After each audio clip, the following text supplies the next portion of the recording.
can look after myself, you know. And I've had enough of this rabble. Come on!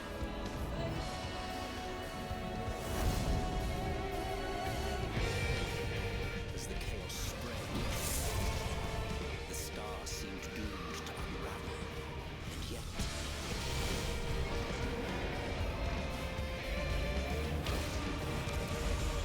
there were those who stood in defiance of that fate.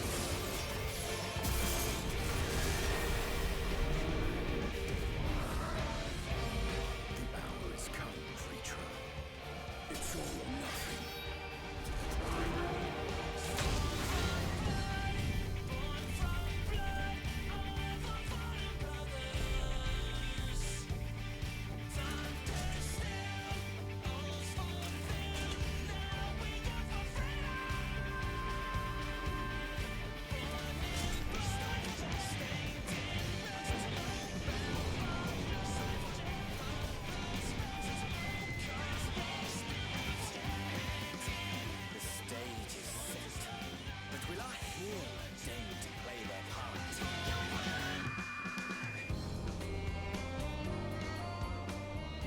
Time, 'tis as we feared. The respite afforded this land was but fleeting. The end draweth nigh.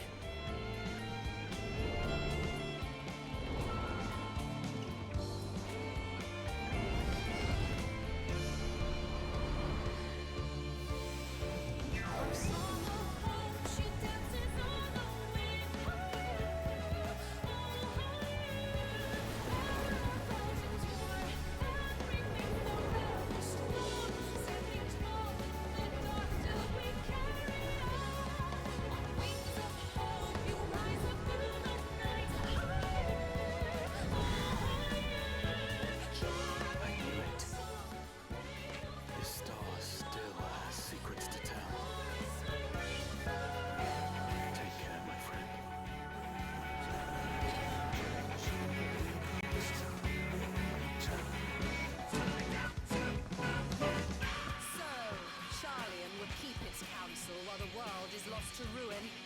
It would. Come what may, we shall live on. We must. Do as you must then, but we scions will fight until the heavens fall, until our last breath.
Is that working? Yes, okay, just weird. Hello, and good day to yous. Welcome back to, well, I guess Final Fantasy today. This is the free space where anything is possible, and today we're going to be doing some mindless grinding and side quests. Okay.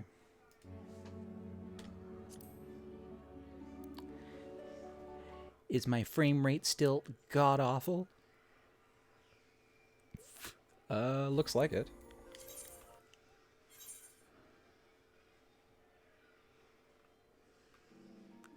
though presumably that isn't as bad as it was last time I tried 14. Not that I've done anything to fix that, though, so we'll see how long that lasts.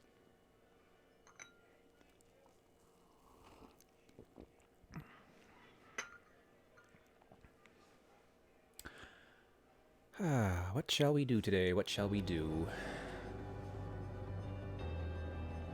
Right,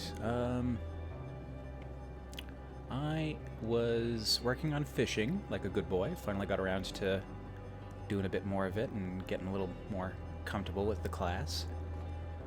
I'm in the mid-80s now, doing studium quests, when I realized I hadn't finished the other, I want to call them facets, but no, that was Shadowbringer.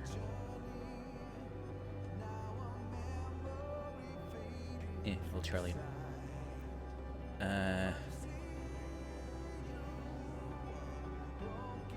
What are these? Just like the branches of education or something? I don't know. I'm helping some professors prove their theses, and they're asking me to do their footwork for them.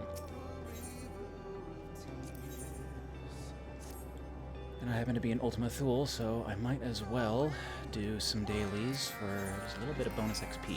And because Ultima Thule has great music. So the longer I can stay here, the better.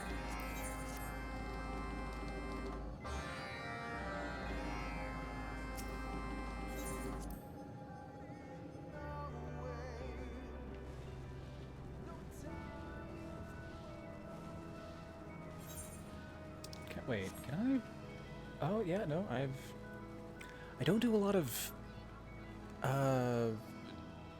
Beast Tribe quests with Fisher, so I wasn't quite sure how this was going to work. Yeah, I guess I just fish.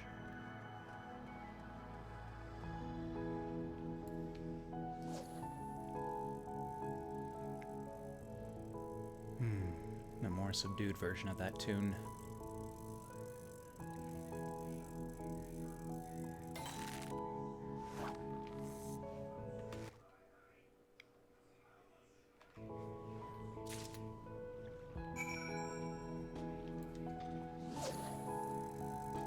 Tis a weird fish.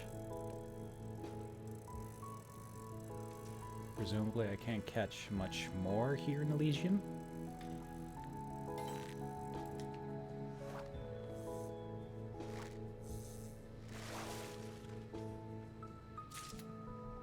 Well, looks like it.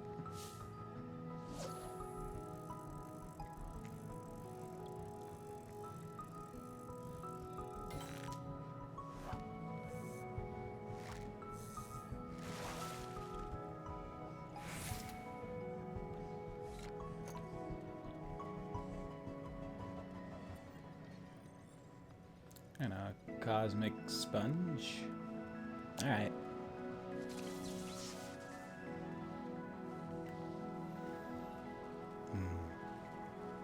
Become a lot more comfortable with fishing now, and like I understand how a lot of it works, but for some reason guides do a really bad job of explaining the functions of things. Because fishing is actually really simple, but everybody tries to explain the entire thing all at once, and that's not really all that helpful when I don't understand the base mechanics. It's like, yeah, you fish, you hook, you can lower your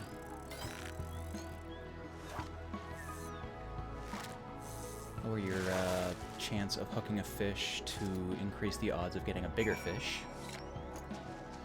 And then you use a skill that counters that low catch chance based off of what kind of fish is on the line. And big fish, which was something that I didn't really understand, like was it equivalent to high quality, like crafting, or like collectability when you're gathering with mining or herbalism. No, that's its collectability is its own thing that Fisher also has. No, the big only has 2 purposes, as far as I can tell. One is for mooching other fish. You can only mooch the fish on your line if it is big, or you can force a mooch for some GP. And the other purpose was for... oh, jeez, what was it? Collectability, right. You can set your fish to be collectible, and their rating is dependent on the size of the fish, so big fish, just bigger rating.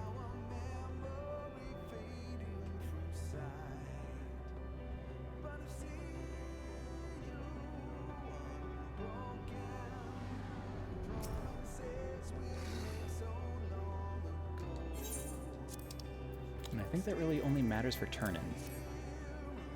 Wait, did I only need 1? I thought it said I needed 3 of them. Did I misread that?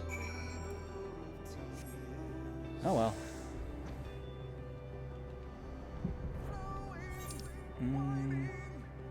Did I do everything I needed to in Ultima Thule? I'm just here gathering... yeah. Logs and cotton, star quartz, and something else, I think? Maybe not.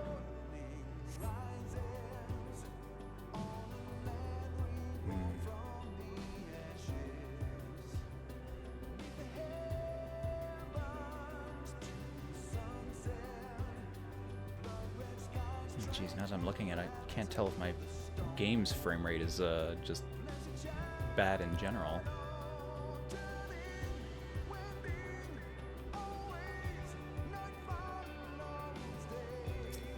Okay, yeah, no, it's definitely a little off.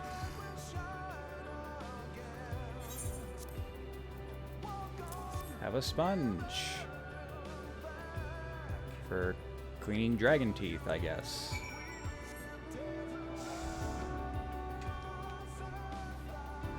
Is that the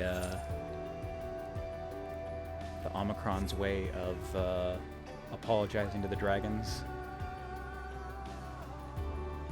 Sorry we brought you to the brink of extinction and destroyed your homeworld. Have a toothbrush.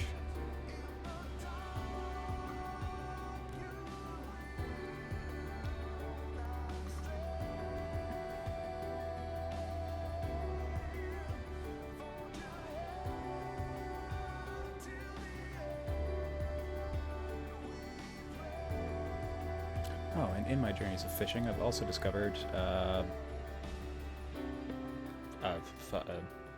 harpoon fishing with a gig, or jig. Jig? I don't know, it's spelled gig, but I think it's a jig. People always made it out to be this really awful thing, and I don't know why they feel that way.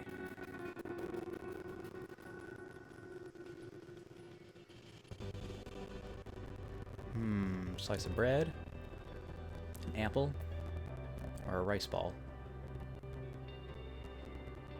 You know, I've been eating a lot of apples recently. Nice, crisp apple.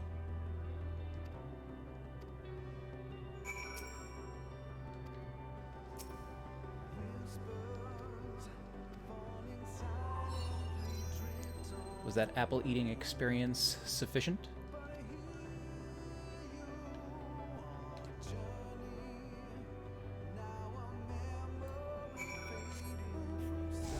Since I've been out here, I kind of forgot about all these guys.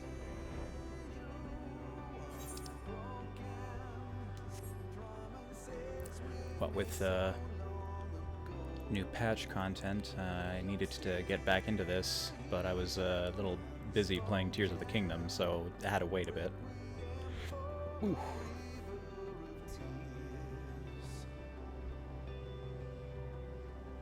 Oh, and I suppose another things I could do is the post Endwalker content. I got a bit more of that to do. Maybe like one more. I don't know.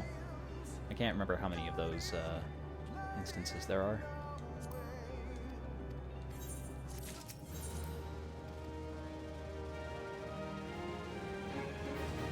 XP.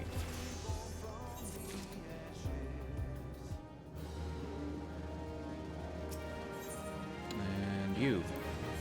Buy my garbage. Oh, I think that was it. Yeah, I guess I can sell this. Yeah, I can sell this. Oh, now what? I think I just need to go deliver these? Back to Charlene.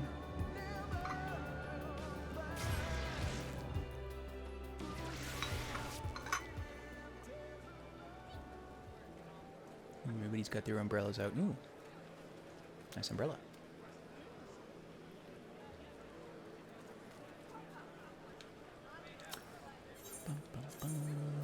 Mist.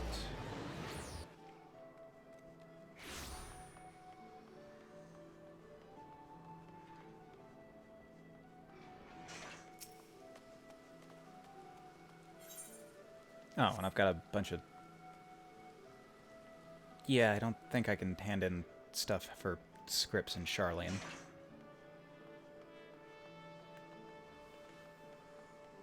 I'll have to do it here.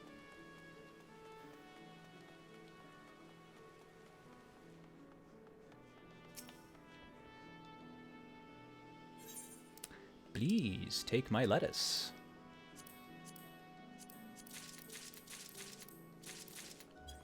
And my cotton. And is that it? Looks like it. Yeah, looks like everything else was accounted for.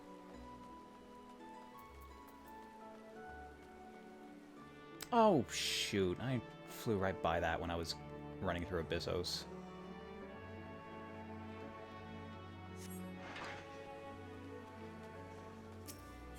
Oh no, I didn't really need to teleport back. I could have just, yeah, gone through, or Labyrinthos, not Abyssos.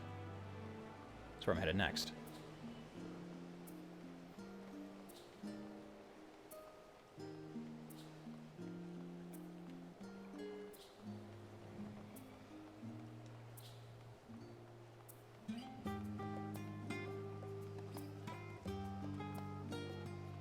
Oh, and I guess I could, send these guys out. Done with your mission?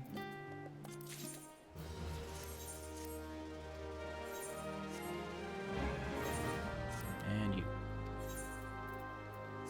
I'm not the only one grinding levels.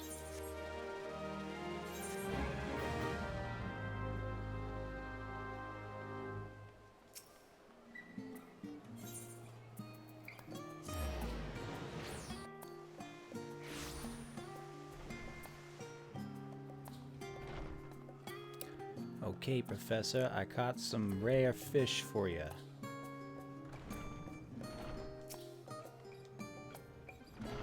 Hey, like finding those clams. As I mentioned, you should be able to find them in abundance right around Camp Broken Glass. And don't forget to bring a healthy supply of leeches. No, actually, I forgot. I totally blanked on that.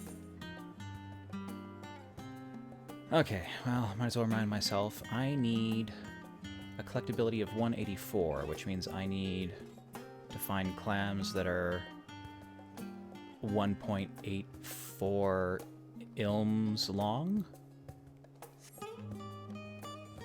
Is I think how that worked?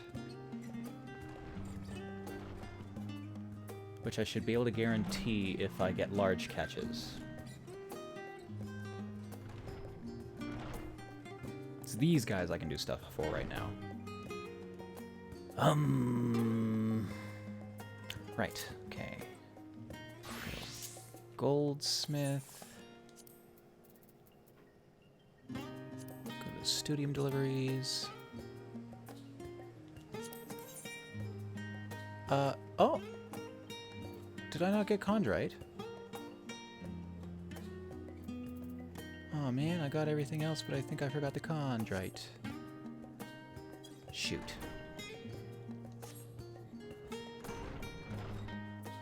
Oh, I suppose I can just go buy that.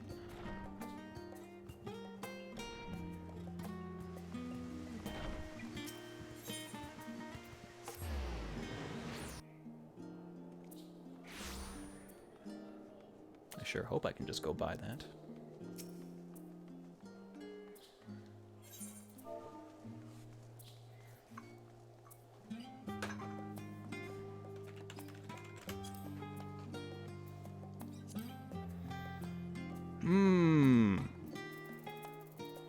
But I actually wait. I need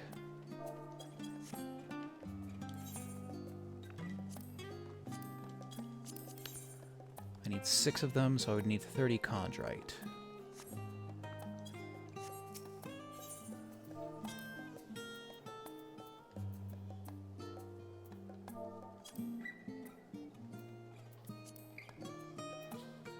Okay, 40 isn't actually too bad.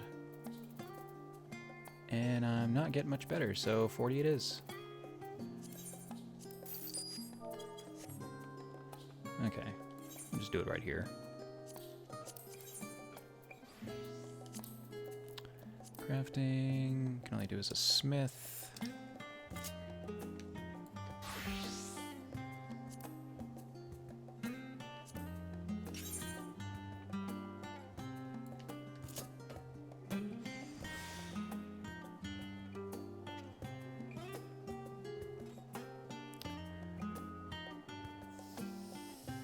Yeah, I can get away with that.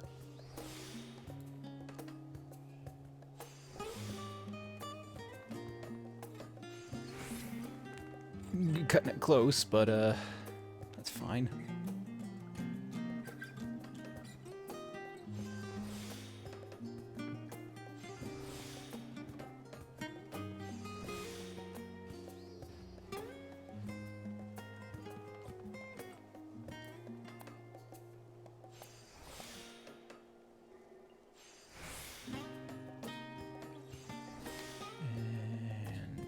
That. There we go. Van. Now I do it again. Joy.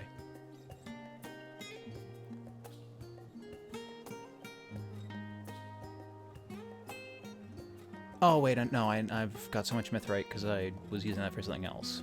Right. Yeah, just, you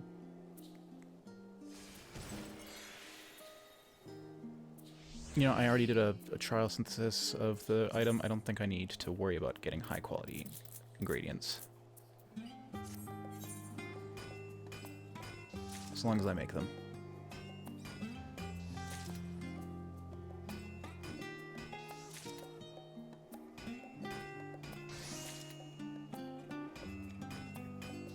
Got one anyway.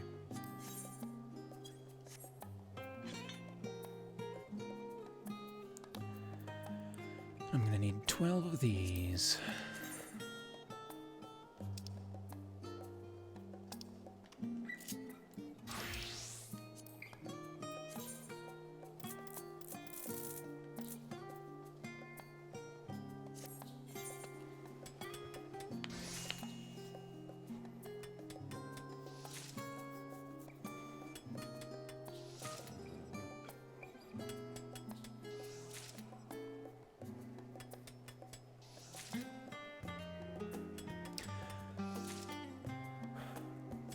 The crafting system in this game is really cool.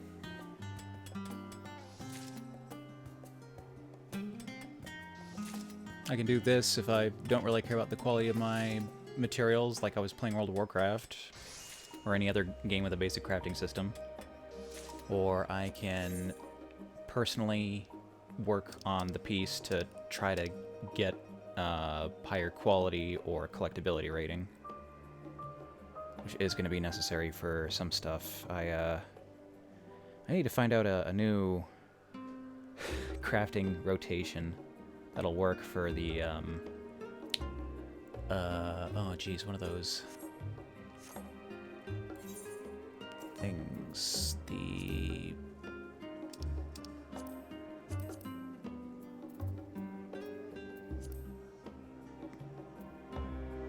Was it this? Yeah, I think I was having trouble crafting this stuff to get a high quality gear for a quest.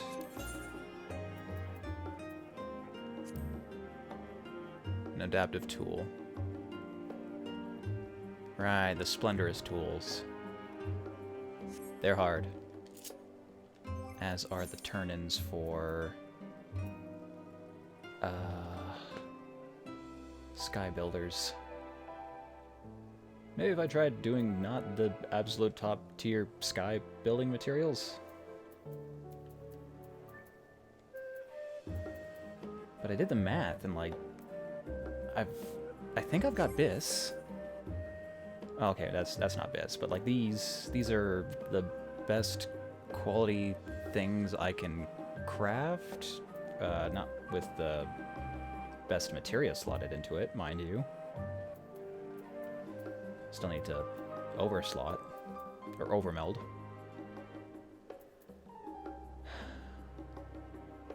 But I have to use this hammer specifically to create the items that I need to advance it. So apart from like, I don't know, another 18, and then like, I don't know, another 12, 24. Okay, another 42, it's 84, 100. Okay, no, I could get quite a bit more stats. But the goal seemed so far off. Like I was nowhere close to being able to complete those things at even the minimum collectability rating, let alone trying to get a top tier stuff. And food bonuses. Food bonuses don't seem that good either. Like, this is the best food I have for... Yeah, this is the best food I have for crafting. And I guess it's as much as 2 pieces of gear, so... or 2 pieces of gear over meld. Whatever. What was I doing? Got distracted. No. Class, studium, you. Craft this. Craft this, right. And how many of those did I need? 6? Yeah, 6.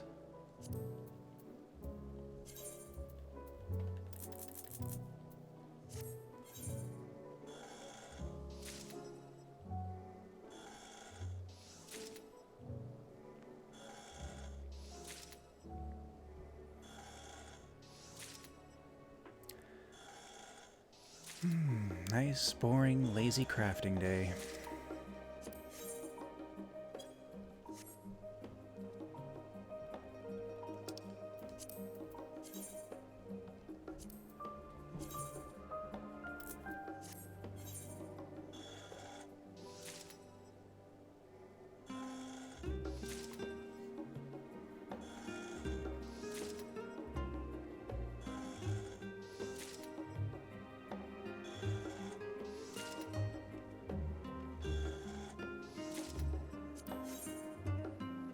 Okay, there's that.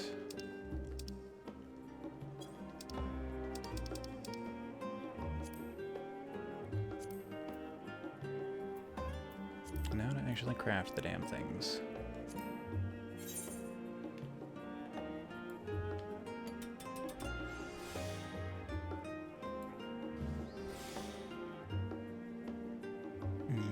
That'll be too much, right? Yeah, that'll be way too much, so I want to do one of these. And that.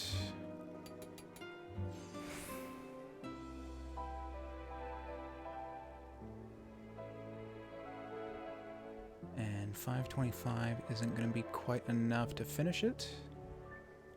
2,452. Yeah, okay. So I'll have to do 2 regular crafts or something. I just want to do a bunch of these. Or I guess, yeah, not even all that many. Yeah, like I said, this is going to be really easy to complete.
Oops, pressed the wrong button, but that's fine.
And one more.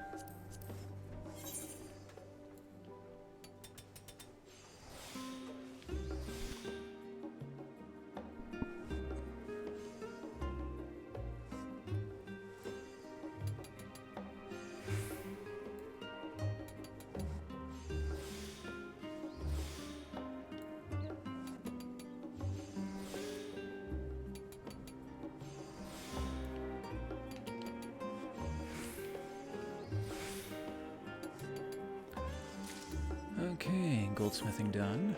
On to cooking.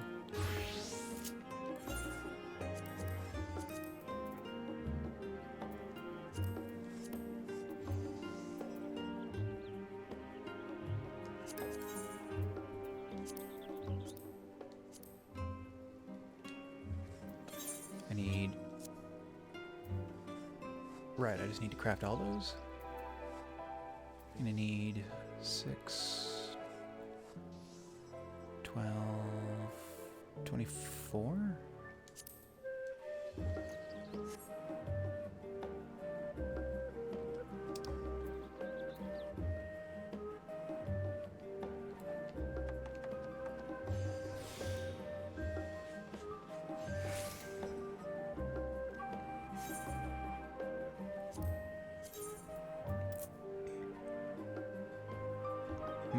That doesn't look like the right amount.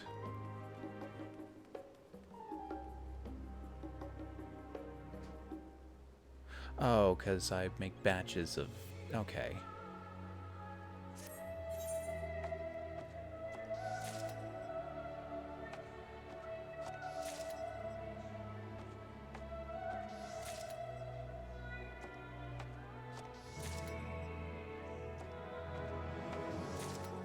Like, I'll trust the recipe tree.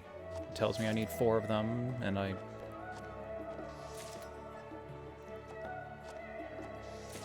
Do I trust my own math? I don't know, most of the time I do, and the other times I don't know what I was thinking. Like that chondrite. Where'd they go? Why didn't I have any?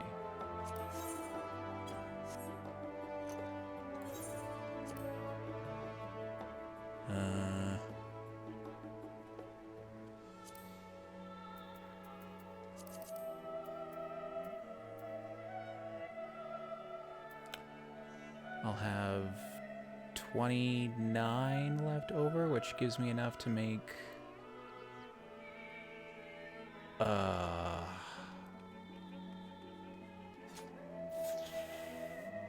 I don't know, a lot. I only need 6, 12, 24. Yeah, I got plenty. More than I need.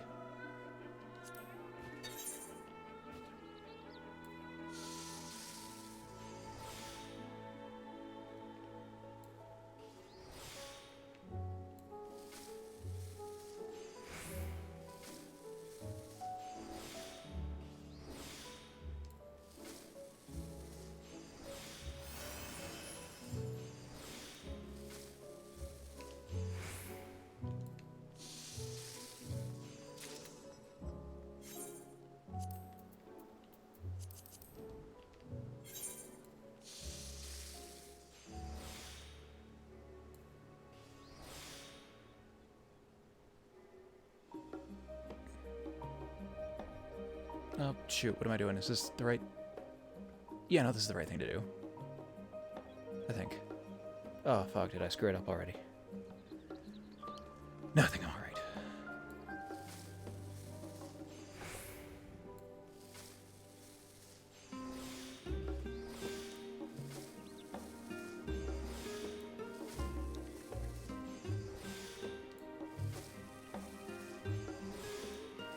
My default is to just raise the quality of an item, even if I don't need to.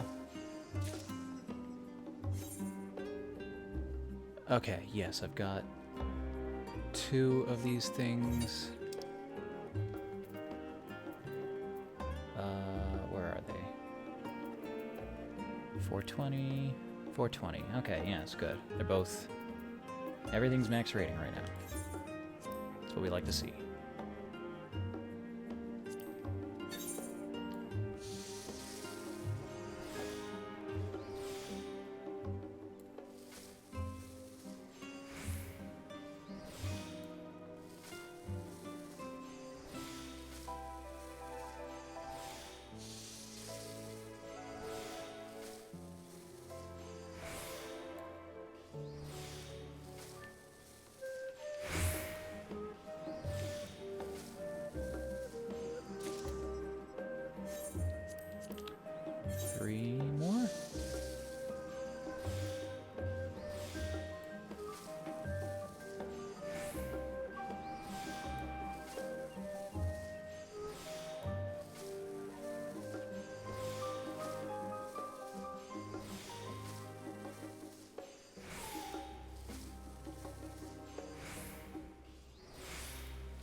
Two more.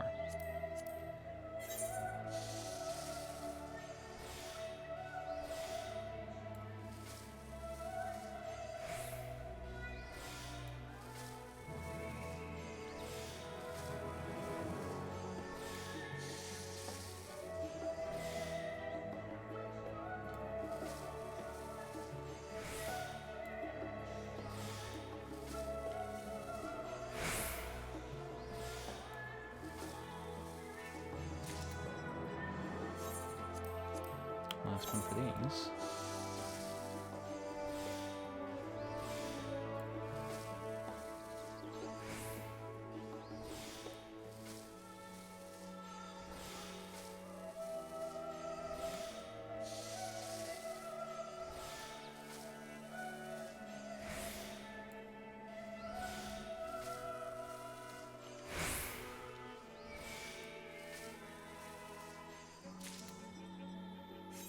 Okay, I've got all of the additives for cooking.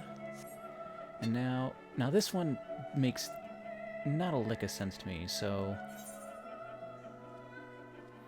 These guys have got some sort of small clockwork device that they can't get working, so you assist with either the goldsmith armorer or smithing skills. That's fine, that makes sense.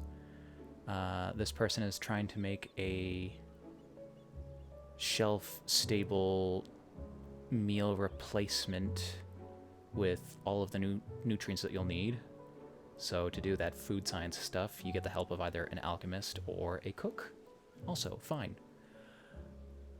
This guy is an astronomer who's trying to make a telescope so he can look for a star that he saw when he first joined the studium.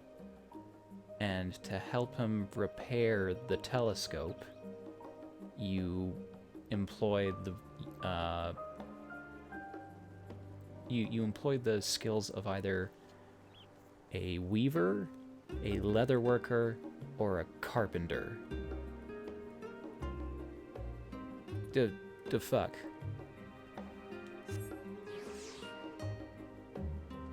Weaver it is. Studium. Yeah, you're making a brace. Okay, I guess that's fine. It's apparently made out of wood. A lens. Really feels like a goldsmith thing. An amplifier. I guess, depending on what it, like how the amplification works, you could do that with... Sure. Writing utensils. Okay, fine. Yeah, I guess you can get away with that. Stellar set of writing utensils. Cool, so they don't... What do we even need these for? And a conductor.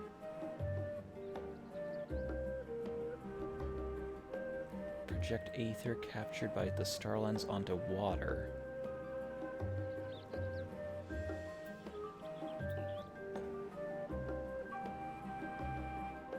Well, this is why I don't have a degree in ethereal studies, because apparently I don't know how any of this stuff works, but... I guess you can build a telescope as a weaver of cloth. Sure.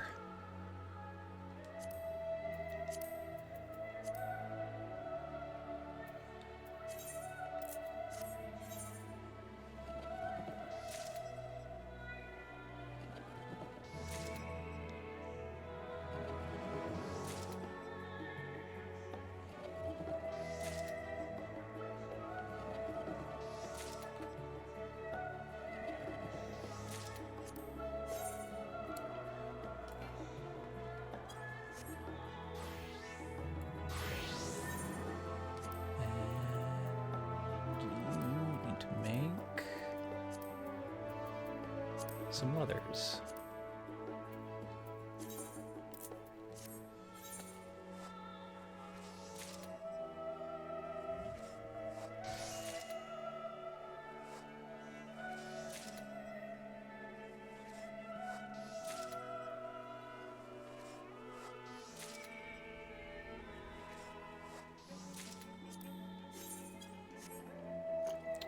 Now the carpenter.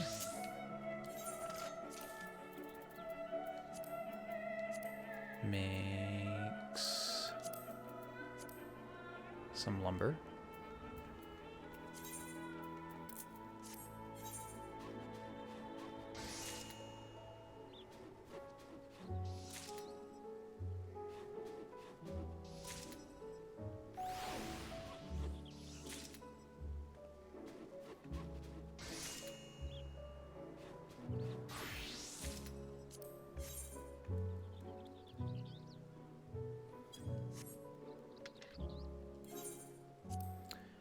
Now I put the whole thing together.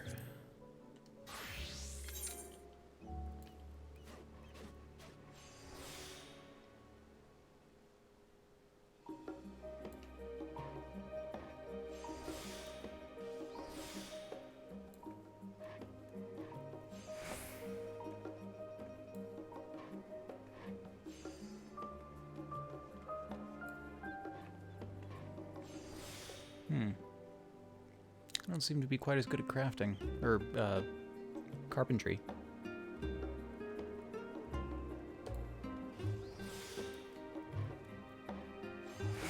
still not an issue.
Almost done with this chain.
Last one.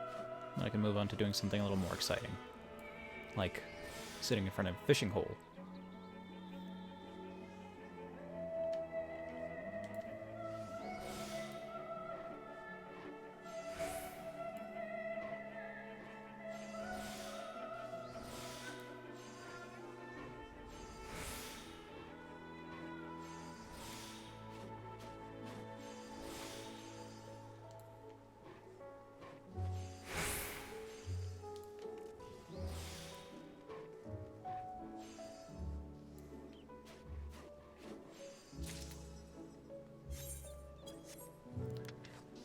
Okay, now to turn all this crap in. Just making sure I actually got all of it, though. Got 6 of those, I've got 6 of those, I've got 6 of those, and I believe they're all at max rating.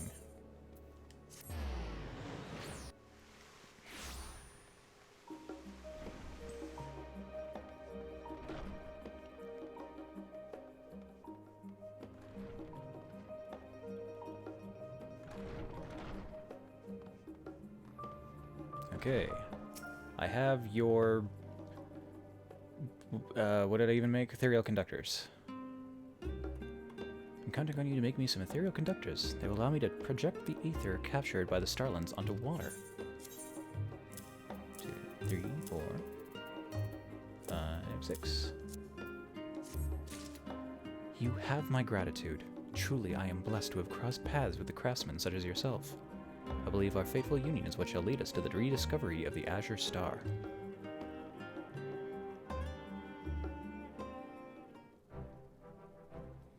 Excellent. Now I have nearly everything I need. Just one last piece and we'll be one step away from a completed Starlands. Even if I am unable to find the Azure Star, meeting you has taught me the importance of perseverance. It is a lesson I shall never forget. Oh, what am I saying? Of course I will find it. I must. It is a dream I have spent the last decade pursuing. You gotta hold it. Yeah, you're doing fine, kid.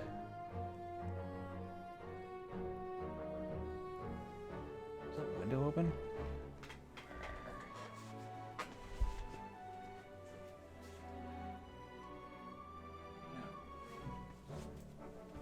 No, it is not. What do I hear?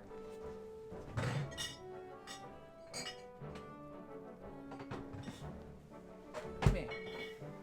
Actually.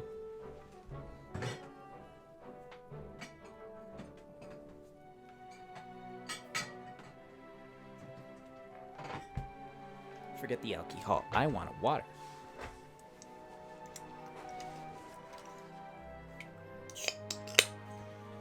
Ah, fizzy.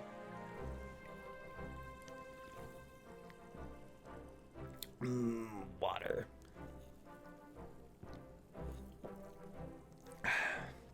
With a slight hint of mango.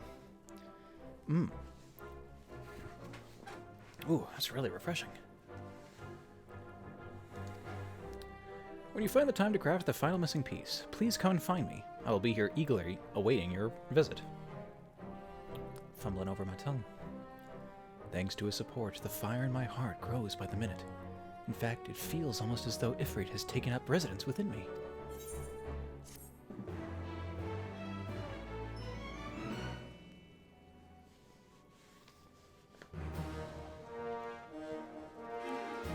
I am a friend.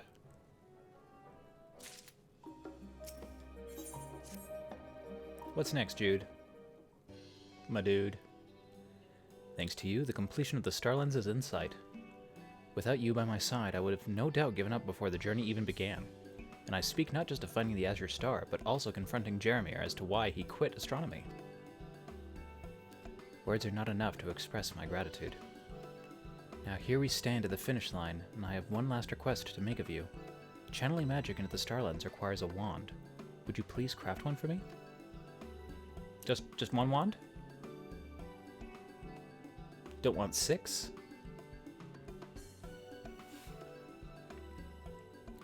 Should you ever find yourself short on materials, please help yourself to whatever is in the trunk. Ah, yeah, that's right. The last portion of these quests always provides the materials for you. Alright, cool. Looks like I did all the heavy lifting beforehand. I literally just had to, like, just go out and finish it. Alright, yeah, sure, I guess I can do that.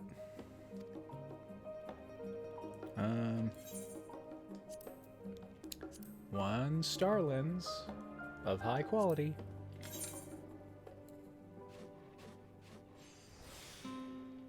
Ooh, it's gonna be a little harder. But not too much. Oh boy.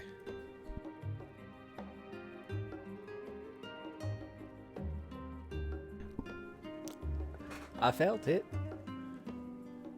I can do this. And that's most of the work done.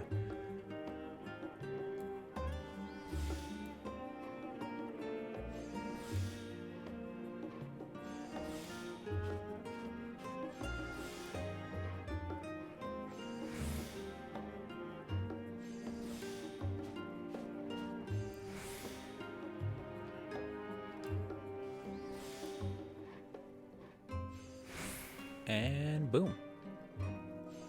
High quality star lens, sir. Have you finished crafting the final piece?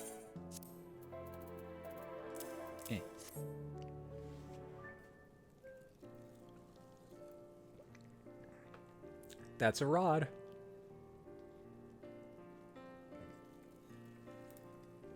Which I could have put together with needlework.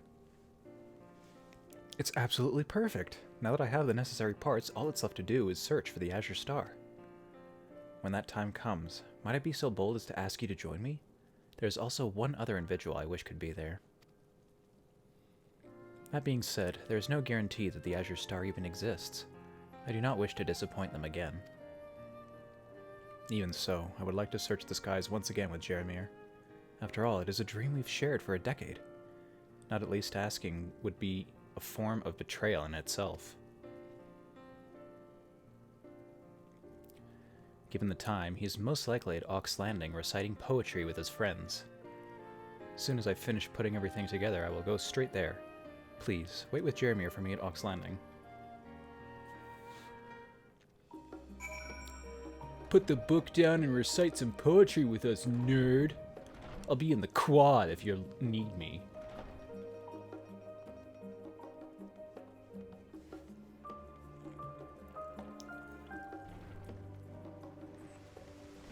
Also, I don't like these goggles. No. Character settings, display headgear.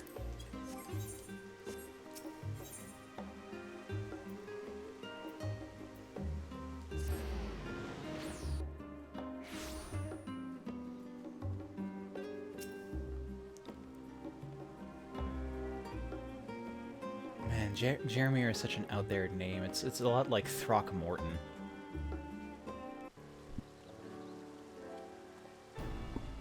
You know, my cousin, Throckmorton. Ah, it's you again. I apologize, but we have nothing more to discuss. You may have nothing more to say, but I have plenty.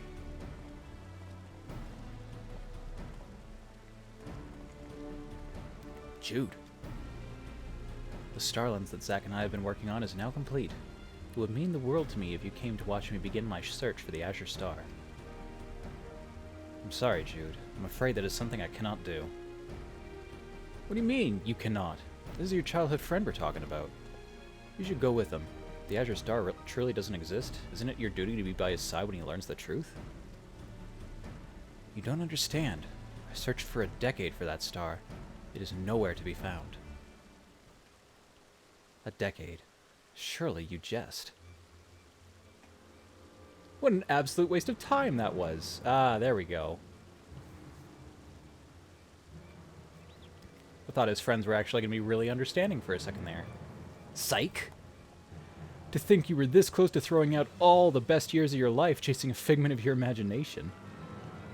If such a thing existed, the top academics in the Faculty of Astronomy would have already found it. Did you not even take that into consideration? By the gods, you must be even dumber than a sack of rocks. Oosh. He's, good friends, eh? You. How dare you speak such atrocities? Huh? Are you talking to me? Re! You, nor anyone else, has the right to ridicule us. Threaten and laugh at me all you like. You will not strip me of my dream. Then maybe what you need is some sense knocked into you. Oh, wow, then this is going to become a street fight. Hold on, let me go re-equip my, my summoner, or my warrior, or my astrologian, or my dancer, or you like, pick a job, I've got it. I'd strongly recommend against that. You see that craftsman there? He's an adventurer from overseas, and certainly not someone you want to pick a fight with. Even you don't stand a chance. You don't know the half of it. Best watch your back.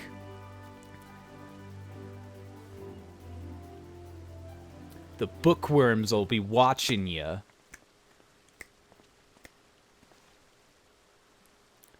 Jude, in all our years together, I don't think I've ever seen you so upset, much less speak up the way you did. I'll admit, I surprised myself a little. My heart is still pounding. I just couldn't let it go when I thought about everything you would have invested. The audacity he has to utter such words. I lived, ate, and breathed that dream. When I discovered there was no hope of fulfilling it, the despair that overcame me was beyond words. I felt worthless. That is why I could say nothing earlier. Even if some of the members of the poetry club are a little rough around the edges, this is the only place I have. When we were children and I was crying because I did not fit in with the others, you invited me to join you in stargazing. You gave me a place to belong in this world. And now I'm asking you to join me in that place once more, gazing up at the skies. Very well. But this will be it for me, Jude. And let us make our way to Scholar's Harbor. I must first return to the workshop and retrieve the star lens, so I'll meet the two of you there. You're gonna do it? Wait, was that big telescope in the... not the one we're using? In the middle of the day, no less. To think that Jude has changed so drastically and in such a short span of time. It seems what he needed was not someone to take him by the hand, but rather coax him forward from behind.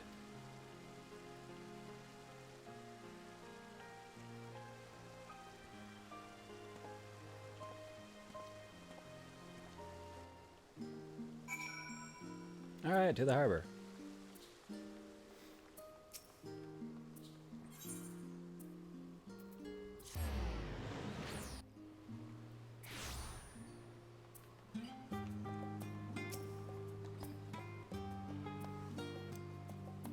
Like, you better be wheeling out something on a dolly.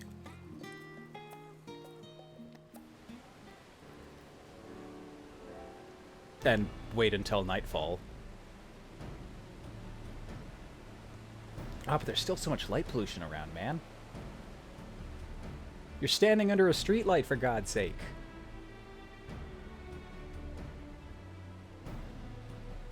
Oh, but it... Okay. Interesting telescope. So... Your aperture is just the surface of the water? And there we go.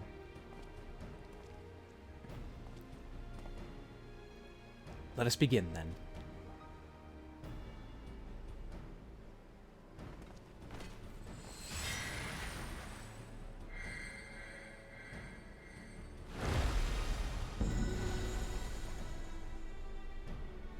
Yeah, alright, pretty cool. That's a pretty great telescope. So this is the star lens. Doesn't look like much. What the hell are you talking about? That's just a picture of the night sky reflected on the water. How do you interact with it? Just like 2 fingers? Swipe?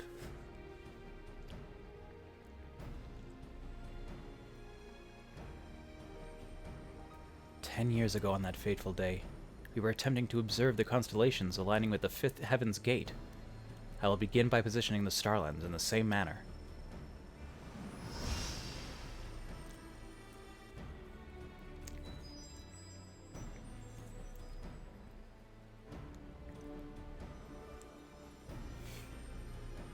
Incredible. Absolutely incredible. The stars can be seen with such clarity.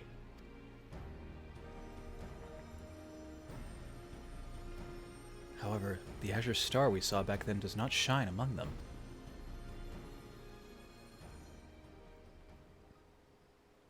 Not that I expected anything different.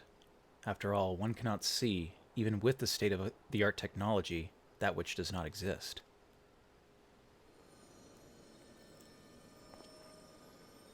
You did well, Jude. The star lens is quite an impressive piece of work. Wait! It is for this exact reason the amplifier exists.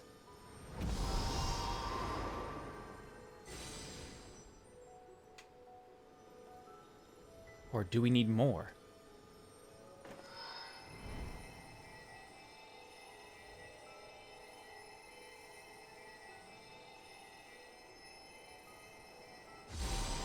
Oh, if I had just a little bit more ether. Come on, everybody, put your hands out. People of Earth, lend me your power.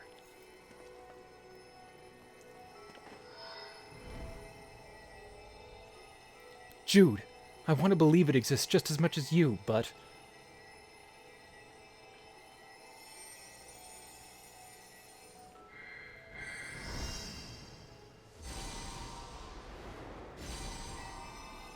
It exists. It's there somewhere, right before our very eyes.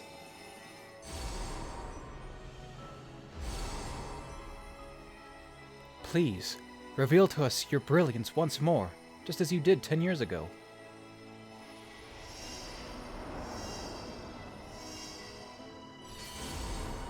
And there it is. Must have been a once-in-a-millennia event that caused extreme clarity for you guys to see that. It takes this much work to find it again. Jeremiah, look. It's real. It truly does exist. We didn't imagine it. Got a really bad angle on it, but yeah, it's there. It's real. Why did I give up so easily? You were at it for 10 years, man. Jude, you were extraordinary.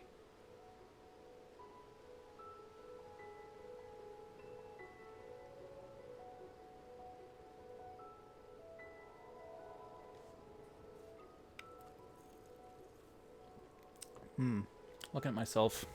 I need a haircut.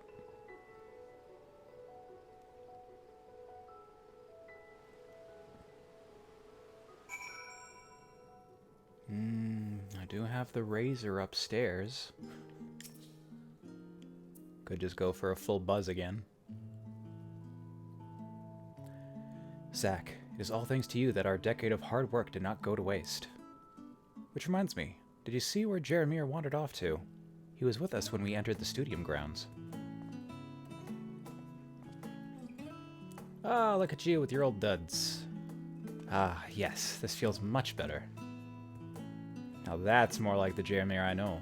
Zach, wouldn't you agree this style suits him better?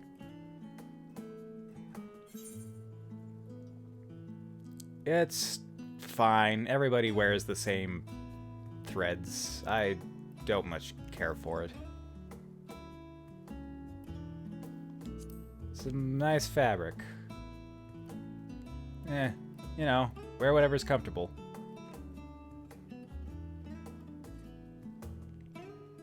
By the sound of it, Zach wholeheartedly disagrees. Thank you, at least for attempting to mask your distaste with a polite compliment. Ah, no.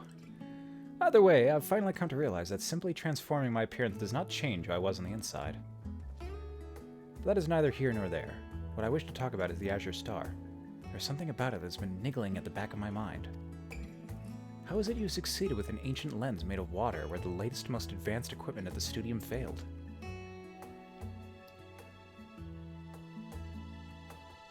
Ah, of course. The star lens allows us to see by capturing not the light of the stars, but their ether, correct? I see. You believe that due to how far away the Azure Star resides from us, a traditional telescope would have trouble capturing the light it emits. The star lens, meanwhile, can capture an image of its ether, the very life force of the star. Which I suppose isn't diminished by any scant ether between it and the lens. I can scarcely imagine how much further our technology must advance for telescopes to perceive such distant celestial bodies. Strange, and that we were able to see the Azure Star all those years ago. How do you suppose we accomplished such a feat? Solar flare? At the time, we were using a toy crafted for children. The lens, contrary to proper telescopes, was made from low-quality crystal. The ether of that crystal lens is likely what allowed us to pick up on the star's glow. But after what we reported what we saw, the Faculty of Astronomy conducted their own observations under similar, if not identical, conditions and found nothing. What if the intensity of its ethereal emissions is prone to periodic fluctuations? Yeah, that. An ethereal cycle, if you will. Stands to reason that night 10 years ago, the Azure Star had reached its peak. A brief, miraculous window wherein the star's ether was such that we could catch a glimpse with our crystal lens telescope. Incredible as always, Jeremiah. You've always been very sharp. Sharp or not, my abilities pale in comparison to your sheer drive, Jude. Thanks to said drive, we have rediscovered an alternate means of viewing stars in the night sky. And if your theory is correct, then that means there are far more stars out there than we ever even suspected, waiting to be discovered. It would certainly seem that way. This may very well revitalize and revolutionize the field of astronomy. And let us continue working together to find them, Jeremiah. Let us continue to breathe life into the dreams of those two young boys from 10 years ago.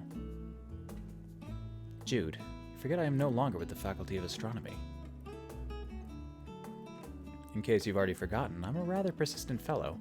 I waited this long. I can stand to wait a bit longer for your return.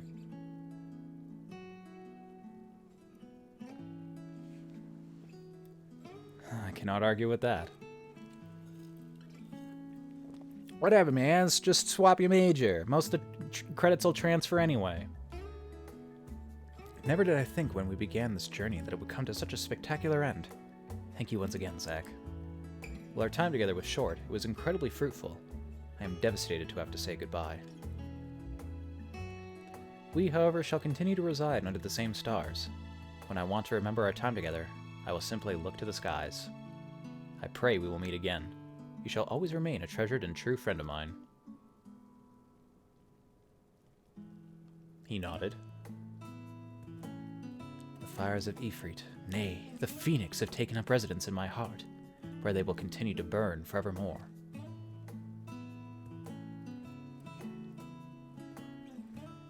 It's got a real thing for icons.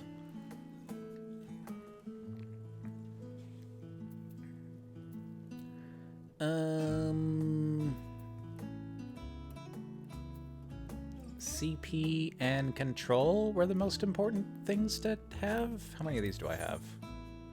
2 and none. Guess I'll get a CP then.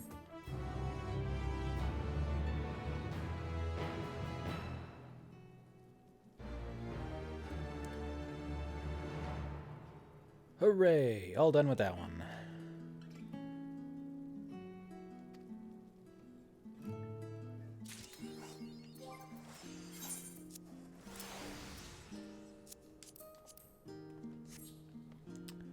Alright, on to cooking. All of our Mervyn bread need is a viable ascorbic... All our Mervyn bread needs is a viable ascorbic additive. I may have failed in that endeavor, but I have faith that you will succeed. Here, have some ascorbic acid. Incredible. It's practically glowing with goodness. With this added to our creation, I have every confidence that the bread will pass any test they care to subject it to. Oh yeah, the other important thing about the bread. Make it taste good, because a version of this bread already exists that tastes like dead fish. But, you know, one slice of bread will keep you going all day, so you can spend the rest of the day in the library. With your additive well added to the mix, I put a batch of Mervyn bread into the oven to bake. It should be ready any moment now. Fresh bread. Oh no. It's a Hong Kong cocktail bun. This is it. The final fluffy result of much trial and error. It looks so familiar.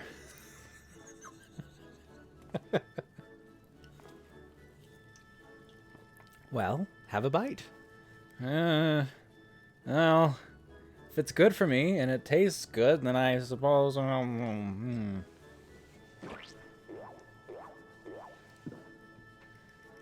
Boy, I sure do love my Soylent Green. Oh man, I'm wearing the goggles again. And how does it taste?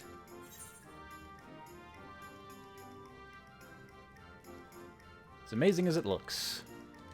I'm not gonna sugarcoat it. Wonderful. And the texture? Yeah, very important. It was biting into a sod-baked cloud. A poet I am not. Fantastic. And last but not least, what did you think of the aroma?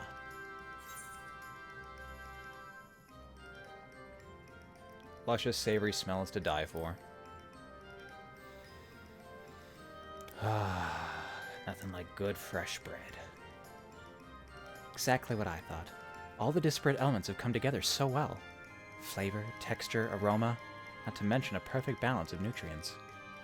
And I have you to thank for this delectable achievement. Yes, I believe this current incarnation of Mervyn bread has a good chance of swaying the forum in our favor. You are attending the evaluation, aren't you? In fact, I must insist upon it. More tea! Delightful.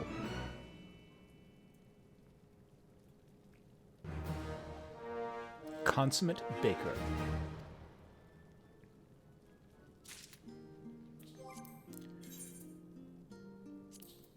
Display headgear off. Save. This is it, Zach. The forum is ready to begin the evaluation process. We've worked tirelessly on perfecting our submission, and I have every confidence that Mervyn bread will be the winning candidate. Come, let's make our way to the rostra, shall we?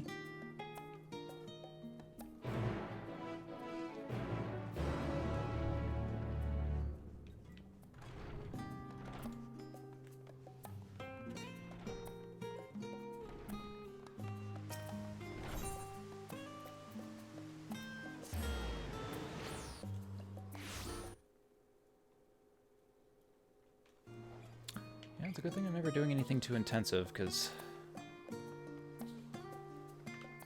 Oh, so worried about... Yeah, even I've slowed down a little bit. I know I said I was confident, but the thought of actually standing before the form has my stomach all in knots. Courage, Debray. Courage. Like, write it on your palm and eat it or something.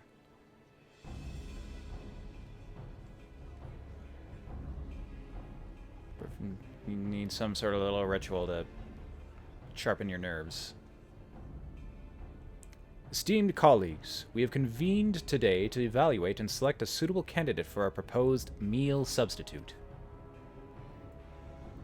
As previously discussed, this meal substitute will serve as an emergency provision, such as when our usual sources of food are restricted or otherwise unreliable.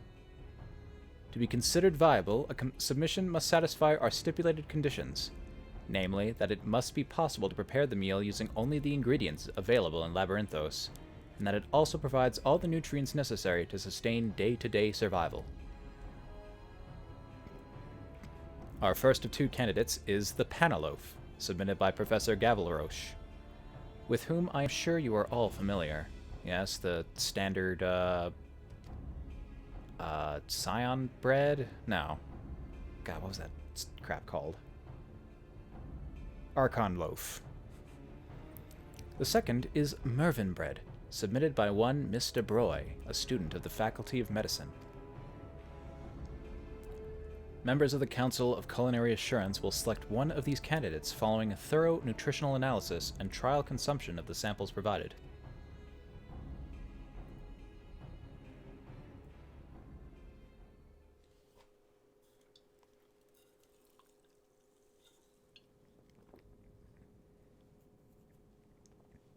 Oh wow, they actually cleaned their plates. The people of Charlian have an absolutely horrible palate. That shouldn't surprise me. Our analysis has determined that both submissions meet the basic nutritional requirements to qualify as meal replacements. And as they share the same nutritional value, the only consideration left to judge them on is taste. Even being generous, it would be difficult to describe the flavor of Panaloaf as pleasing. Mervyn bread, on the other hand, is a culinary delight. On the grounds of this assessment, Mervyn bread is clearly the superior choice. Outrageous! I beg to differ. Yes, I admit that Panaloaf has little to offer in the way of gastronomic enjoyment. But have you considered the matter from the viewpoint of efficiency? Mervyn bread's flavor requires the addition of specific sweeteners and oils, not to mention a particular variety of yeast, an involved process which demands excessive time and exertion. The recipe for Panaloaf, however, was devised with simplicity in mind, allowing one to manufacture the same quantity of food, but with a fraction of the effort. Yes, you put everything in a blender and then you baked it in a pan. I implore you to reconsider your decision. After all, this is an emergency comestible we are discussing here, not some gourmet menu item.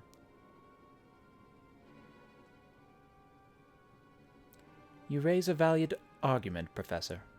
We have indeed overlooked the question of efficiency. Should a situation arise that necessitates a supply of emergency rations, then ease of manufacture would certainly be a primary concern, and in that respect your Panaloaf holds a significant advantage.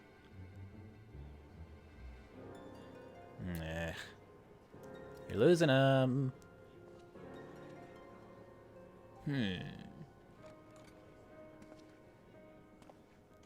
If I might offer an opinion. Who's this now? Levailleur? Or the other prof? I don't recognize this person. Has it been a while since I last saw them?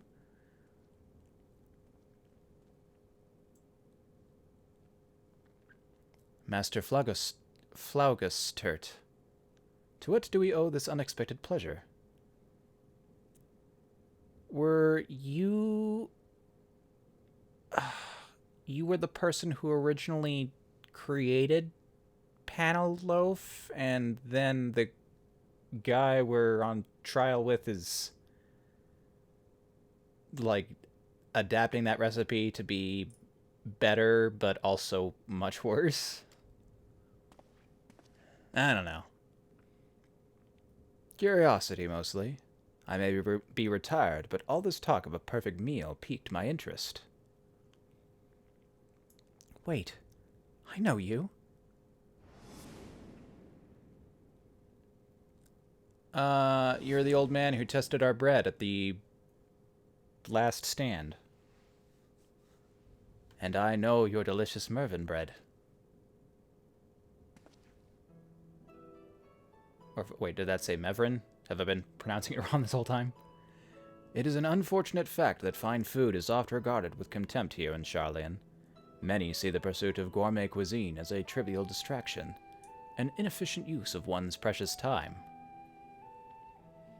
Yet when a tired researcher craves a refreshing cup of sweet tea, is it a question of simple desire, or is it the body's way of signaling the lack of a certain nutrient?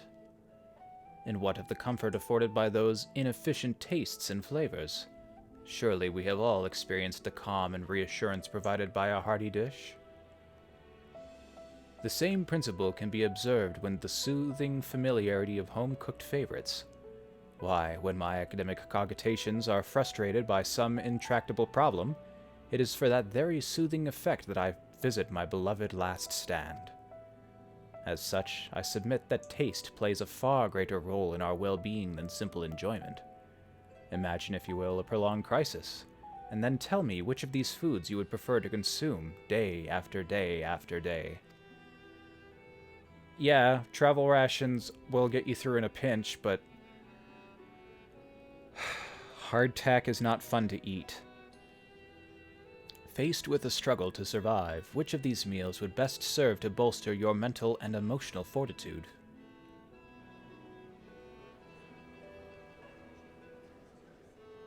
To be perfectly honest, the very thought of eating Panaloaf for more than a single day brings me to the edge of panic.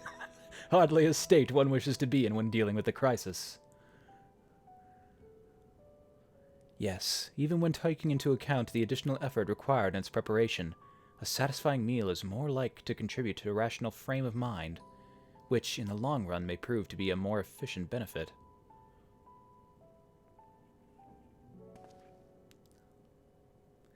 Now that all that interested parties have made their arguments, the time has come to put the matter to a vote.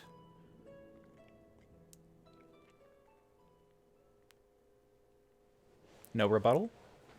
No chance for rebuttal? The results speak for themselves.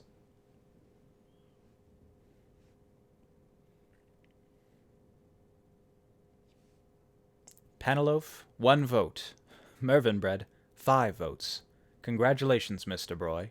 Your submission has been accepted as Charlian's official emergency meal replacement recipe.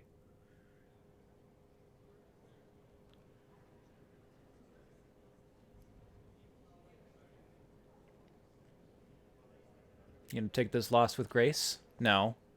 Professor, your research is still very much... Oh.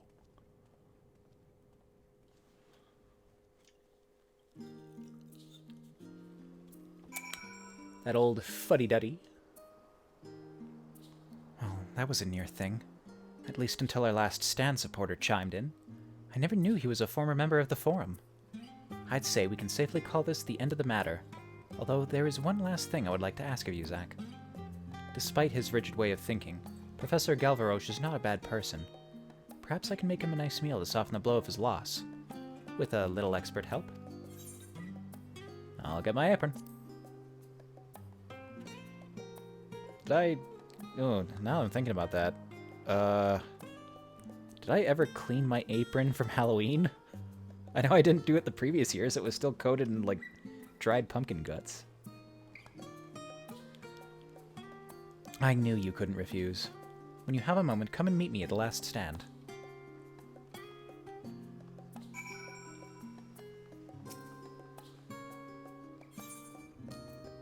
Maybe while I'm there I can get myself a piece of pie.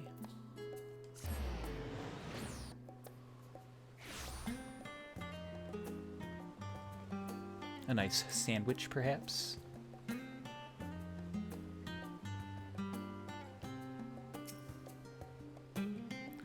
Now, as for the professor's meal, I thought we might make him a serving of fish cakes, one of our local specialties. According to Master Dickon, Mervyn and Galvaroche used to eat them all the time during their student years. To prepare the fish cakes, you take a white fish and some onion, and grind it all into a paste. Add milk and pepper and knead well, then sprinkle in the flour before rolling the mixture into oval shapes and frying them in boiling hot oil. You don't need the entire recipe. But I would like you to prepare the all-important fish paste. The rest of the dish you can leave to me. If you find yourself lacking ingredients, Master Dickon has graciously agreed to provide us with whatever we need. Ask and ye shall receive. I'd pay to see you wipe the frown from that sour-faced grump. Right. Let's get cooking. Oops. Studium. Fish cake.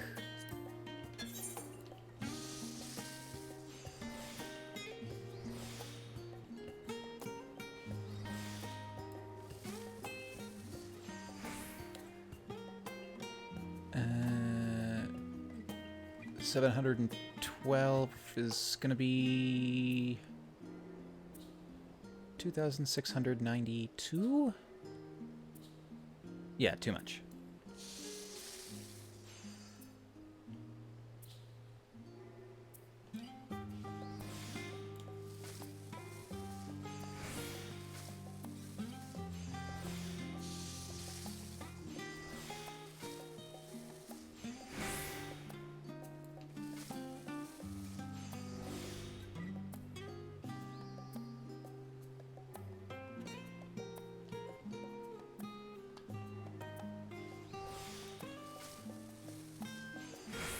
And boom, fish cake.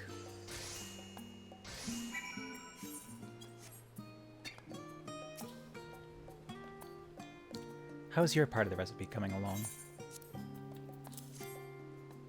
Perfect. This will be the ingredient which brings the whole dish together.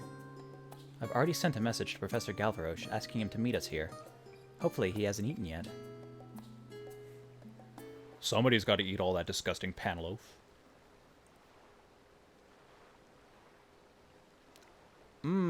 Looks awful. Why did you send for me? To taunt me with your victory in the place which I care for the least. Of course not, sir. We only wanted to offer you this meal as a gesture of goodwill. Please, eat. Enjoy.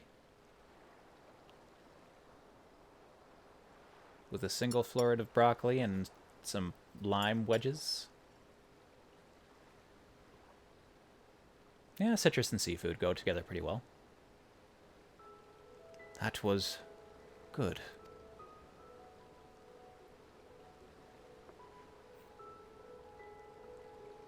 They may be simple dishes, but Charlene does have its own local specialties.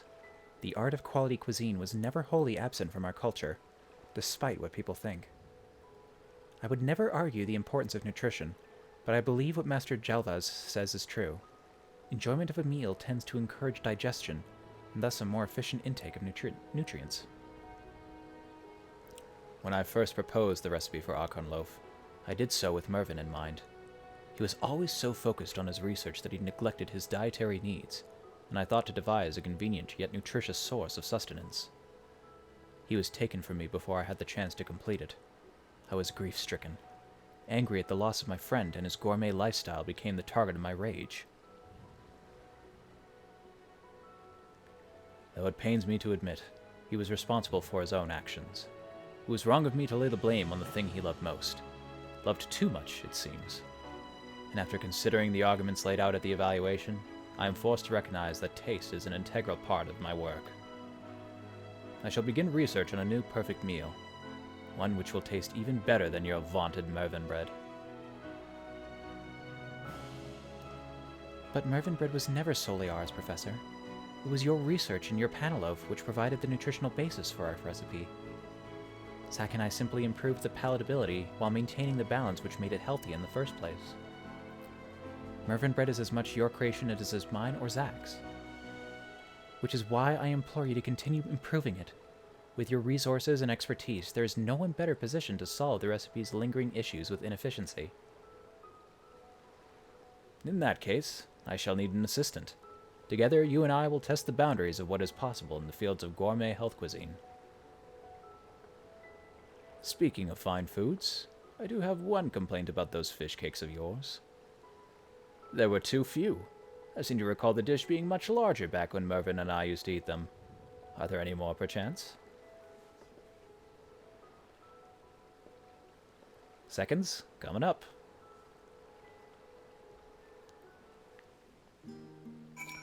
Yeah, the question of efficiency is definitely worth consideration, knowing that a lot of the ingredients were sourced from around the world and other worlds. Not exactly homegrown in your own backyard.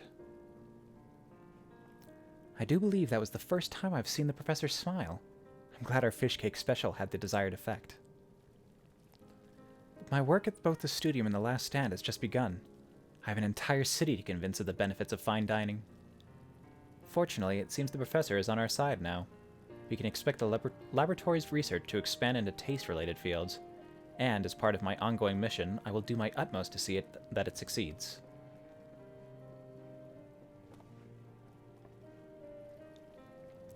Ah, yes. This place is well suited to the study of flavor-based nutrition.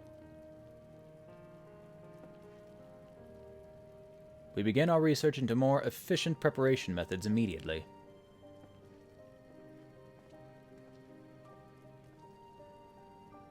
And here I thought my days of frantic baking were over.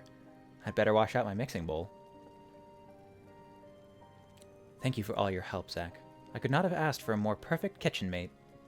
Please, do come and visit me from time to time, both at the studium and as a valued patron of the last stand.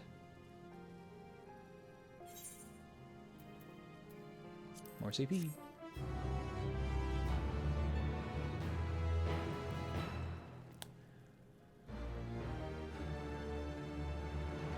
I am a virtuoso baker.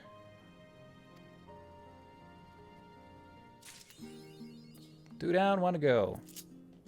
Goldsmith. A mechanical voice box may be just the thing we need to learn more about our little friend here. Just imagine what she may have to tell us.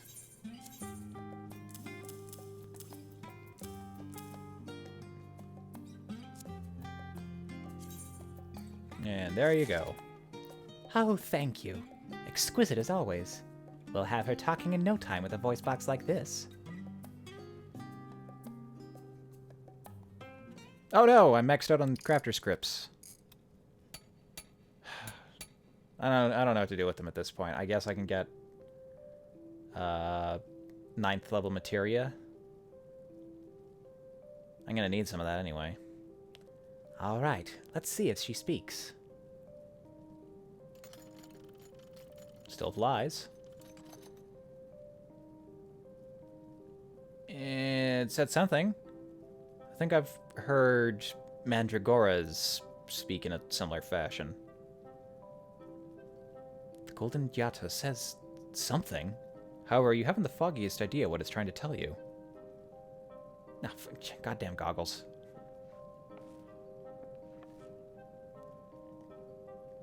She speaks. I knew it. Did I truly hear that just now? Oh, Professor, this could be the discovery of a lifetime. That said, while it definitely made a noise, it sounded more like a song than speech to me. Still wasting time on your little pet, I see. Ah, Professor Namano. Perfect timing. If you could spare a moment, we have a need of your keen insight. I beg your pardon? Did I do something to suggest I would waste my time alongside you? Don't tell me you've actually made progress. All thanks to Zach, yes. In fact, our recent discovery falls within your realm of expertise. Well, I say discovery, but it is more of a clue that may lead to one. A clue? Oh, well, that's very impressive given all the time you've already wasted on this lark. Honestly, are you even listening to yourself? Regardless, I did not come here to discuss your latest failings as a researcher. Allow me to be brief. In light of your wasting of research funding, I have asked the Studium to consider if continued employment is of worth to anyone here aside from yourself. Just look at how stressed your assistant is. Can't argue. Fret not, Boric. I promise to look after you once Professor Verusha is removed from her position. Of course, in return, I expect you to sign my petition to proceed with this inquiry.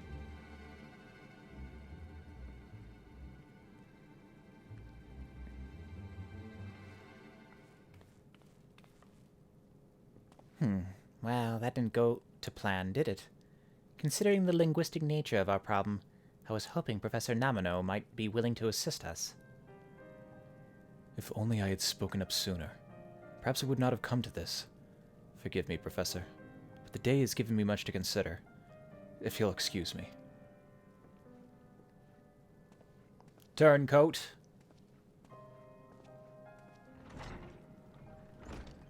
I never realized he was under such stress.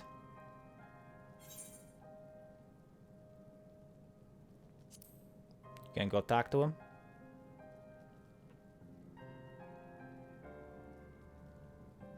This is the life we choose as researchers, my friend. Callous though it may sound, there are certain matters we must work out for ourselves. But come, he would not wish for our work to remain at a halt on his return.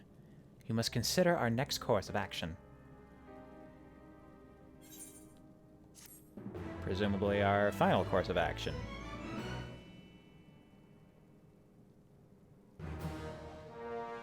Top drawer relic restorer. And once again, display headgear. Turn it off.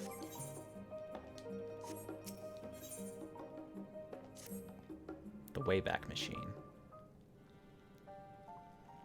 Ah, Zack, fortuitous timing as ever. As you can see, Bork has yet to return to the workshop. To be honest, it has been somewhat lonely here without him. For a mercy, I have managed to make progress with the Golden Yatta by way of a rather curious discovery. Initially, I thought to leave her be, fearful of damaging the parts you've labored so hard to provide, but then curiosity got the better of me. I dismantled her yet again, but this time I discovered a black stone inside. A connector of some sort coiled all about it. Any ideas what it might be? I'm not honestly sure what Allegan Tome stones look like.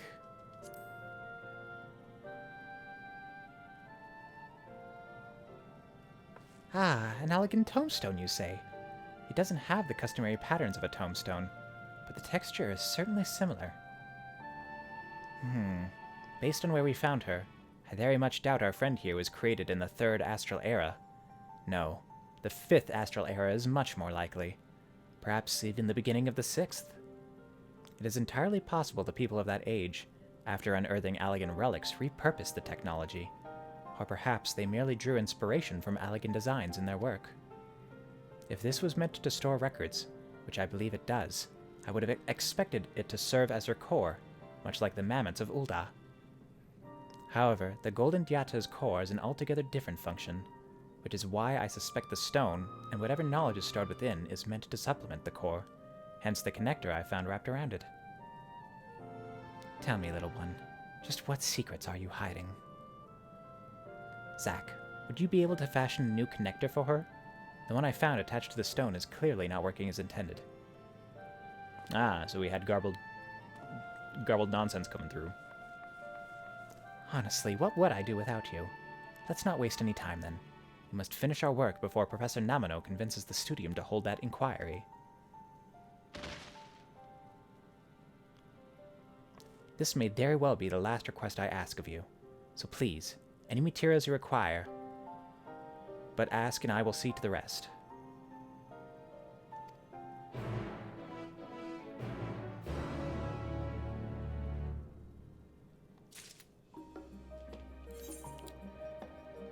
You'll make me a connector.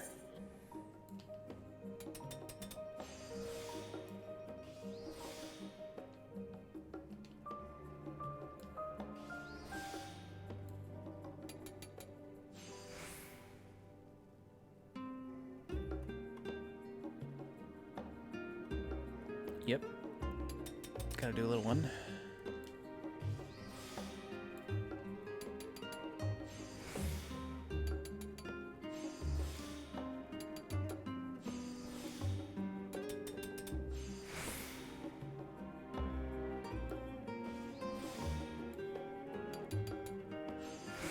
And there we go. Crafting done. Pray, make the golden connector as quickly as possible.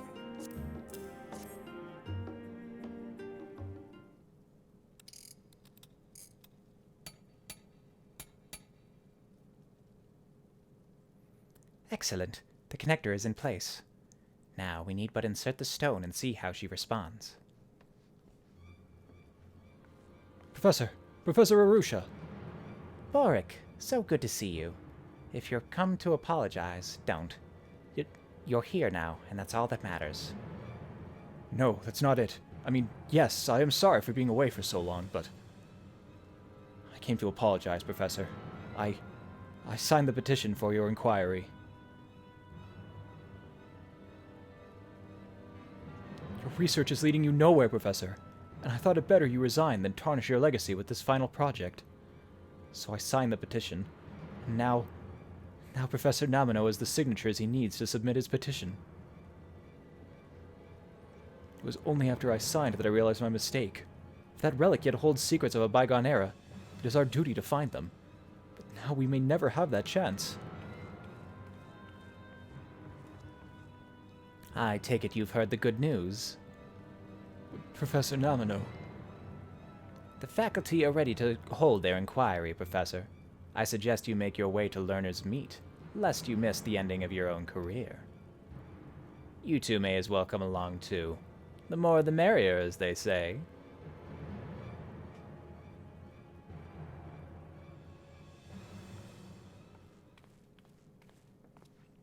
Always in a hurry, that one. He really must learn how to relax. Boric, would you be a dear and do me a favor? I wish to finish fitting this part to the Golden Yatta. Once finished, I am positive we will learn all we need to know, but I need you to delay the inquiry if only for a short time.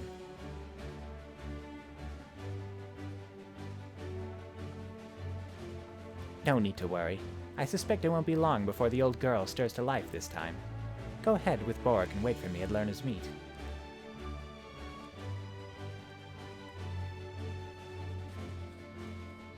You don't just want to do it live?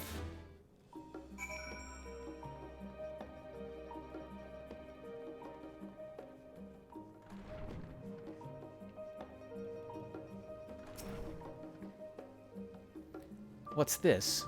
Only the two of you? You're not going to tell me that the great Professor Arusha took the coward's way out and fled, are you? No, her legs simply don't move as fast as they used to. Would you care for a cup of tea while we wait? Better yet, if we could pay a visit to the last stand. Borg, we are far past the time for guilt and regret, would you not agree? But you needn't fret. I'll be sure to look after you. So please, there's no need to delay the inevitable.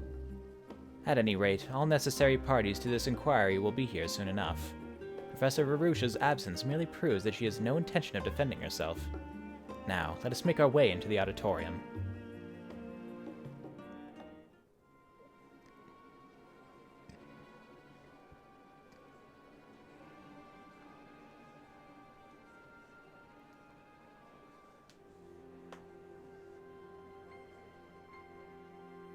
She made it.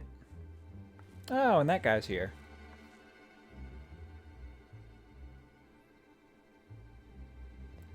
Monteshane, yes.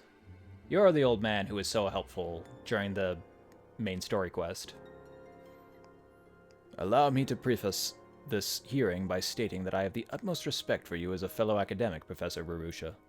However, given the support behind this recent petition, we have no choice but to consider the matter of your continued tenure here at the Studium. You stand accused of squandering Studium funds on the restoration of a relic of questionable origin. And she has refused time and time again to heed my request to cease her activities. She is convinced that the relic in question is some sort of mammoth, but I have not witnessed it move even in Ilm. You haven't stuck around long enough for us to show you anything, you little shit. What's more, the gleaner that found this so-called relic has a history of delivering counterfeits in the past. Isn't that right, Boric?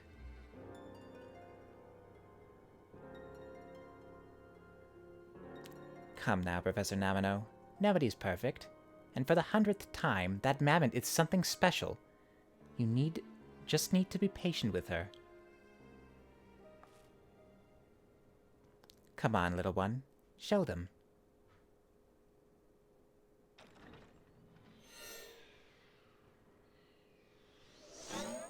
That's a marked improvement in function.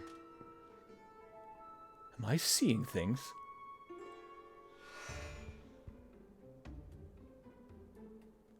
This proves nothing. How do we know you didn't ask this helper of yours to contrive a means for it to move on its own? Well, I suppose it falls on me to confirm as much. Tell me, did you do as Professor Namino suggests? I only made the parts required to restore it.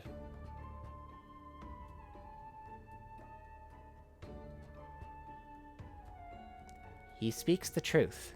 Naturally, someone of his ability could doubtless make modifications to allow rudimentary movement, but I don't think even the best in his field could achieve this. Yeah, very lifelike now. Not so much like a toy as it was before. Why isn't that the tome? Why isn't that the tome I received from Professor Namino? As you may recall, the Golden Diata produced strange noises some time ago in our workshop. It was only until recently I realized those noises were syllables, and they match those comprising the language found in this book. Now, my dear, would you kindly read an excerpt from this book? Oh, and please be certain to translate it into a language we can all understand.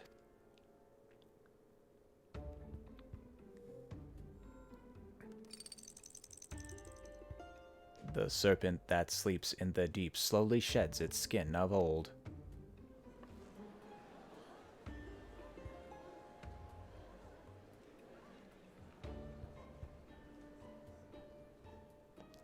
It's a translator, I guess?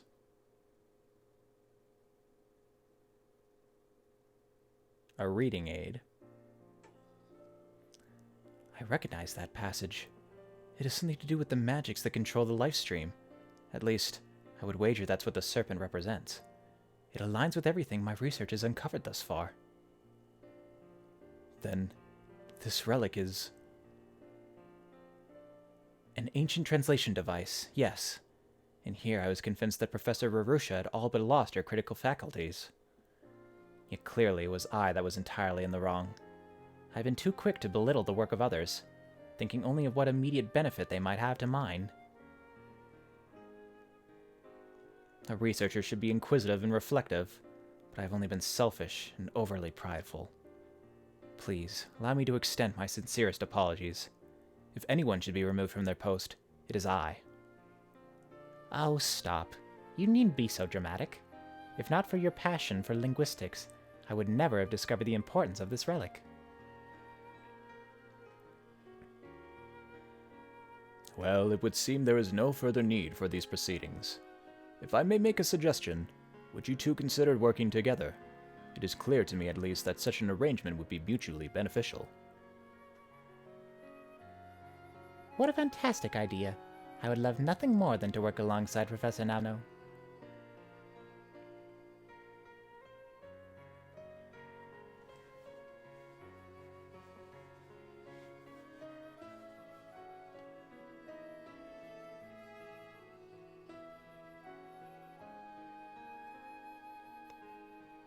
Pray, allow me to thank you for helping Professor Rarusha with her research. Were it not for your intervention, I fear we may have committed a grave error and silenced a perfectly capable researcher along with her work. All's well that ends well, eh? Let's head back to Maker's Meet. I need to thank you properly for everything you've done.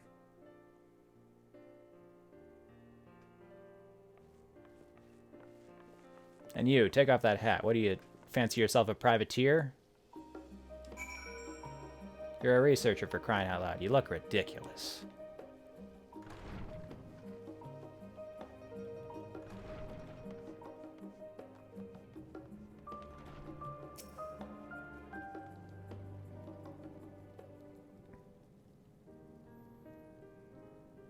I thought I was acting in your best interests, but, well... Professor, I'm more sorry than you'll ever know. Would you ever consider allowing me to work as your assistant once more?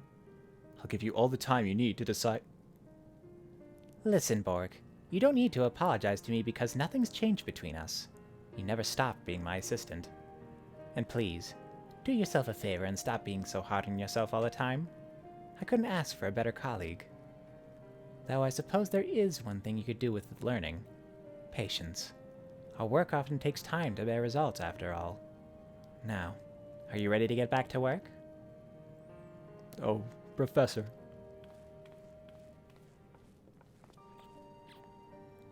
Ah, what a nice surprise. Are you here to ask for our little friend's help? Something like that, yes.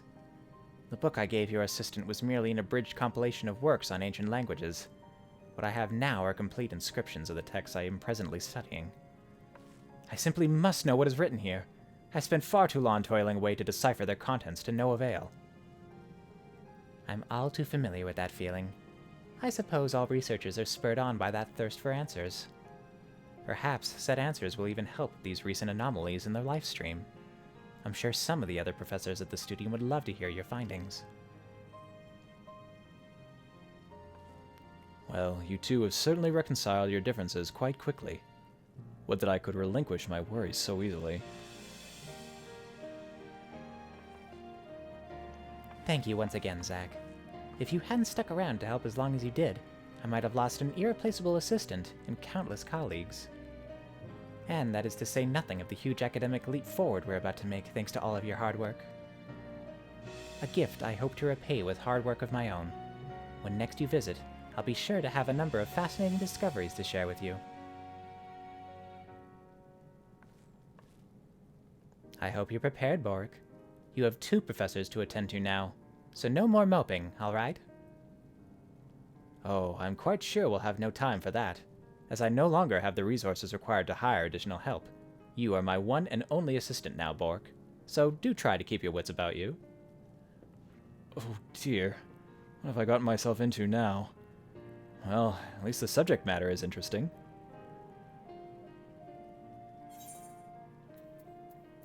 Overworked and underpaid.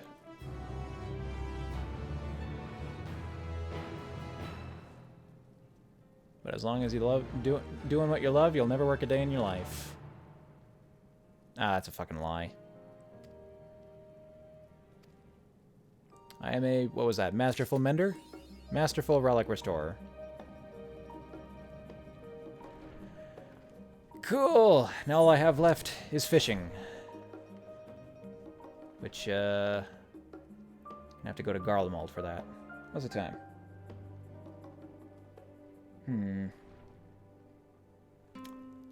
Another hour or so. What can I do in an hour? Suppose I could do some fishing.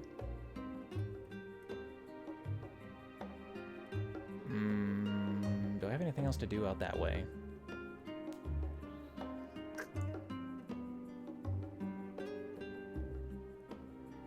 Can I get more fishing experience through the Loporrits? I don't know.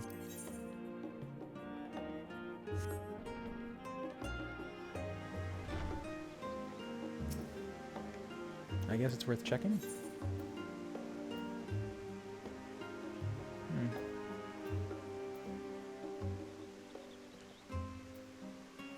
Alright, well, at the very least, I should go to Labyrinthos and hand in those tokens that I was supposed to do before.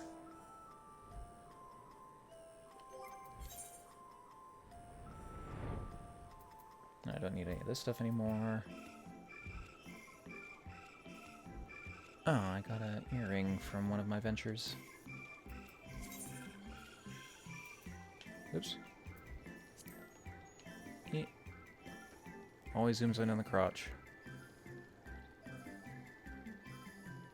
That's a nice little corsage. Yellow looks really good with purple.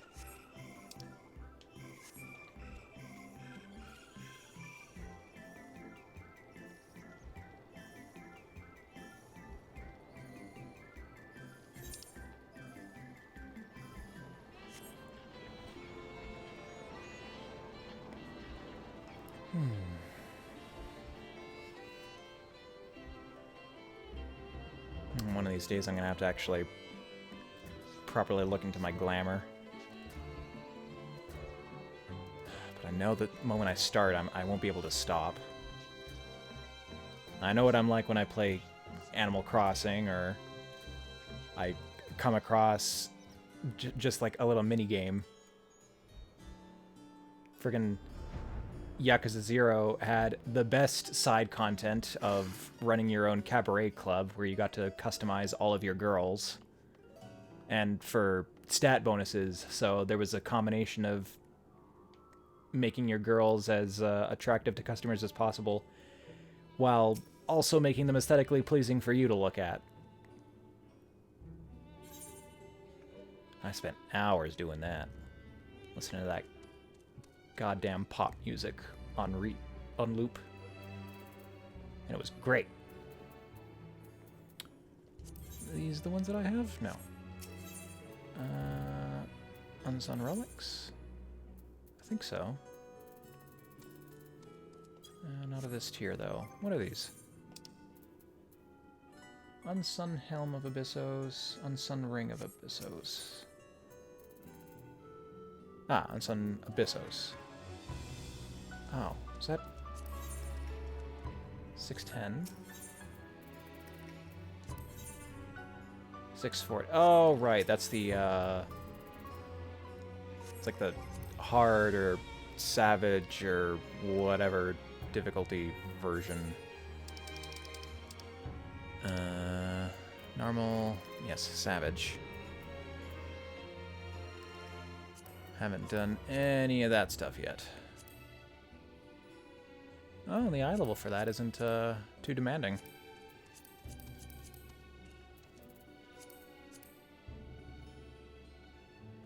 Although neither is Abyssos, and this is supposed to be like, well, pretty close to current raid content.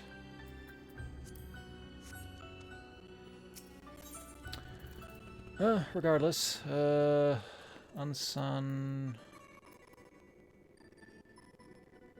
Relic of Abyssos, yes. Get myself some little 610 gear for someone.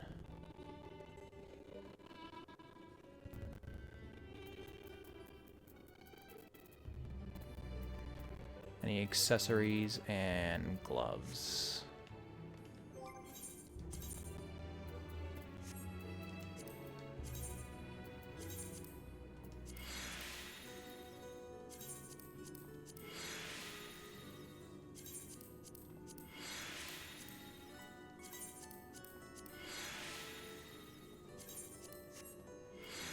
Okay.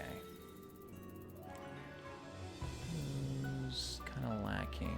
Dragoon? Machinist?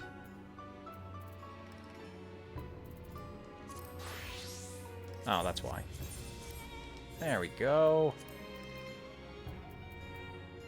I could get... No, can't replace that. I can replace a couple of these items.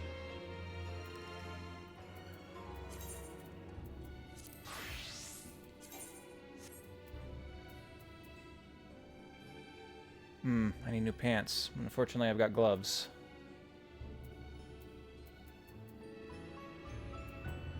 What else needs replacing?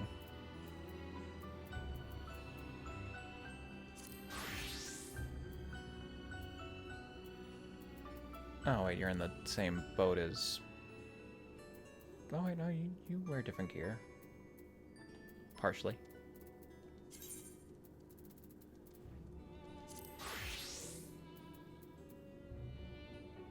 I can get some Gauntlets of Fending for my Paladin.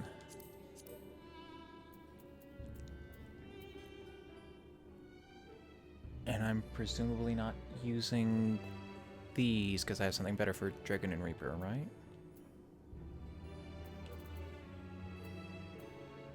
Yes, I don't need these gloves.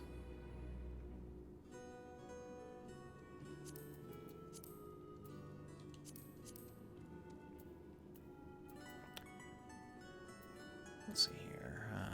620 caster, 620 ranged, 620 samurai monk. And Reaper Dragoon. 625 Healer. 625 Ninja. Yeah, okay, I guess I'm getting some hand slots for tanks.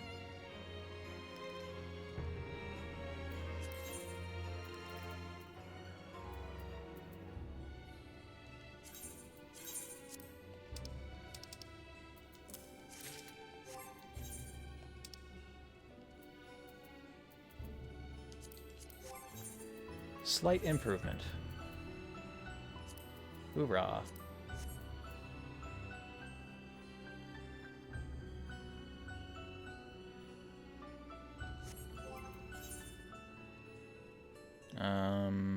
Right, and accessories.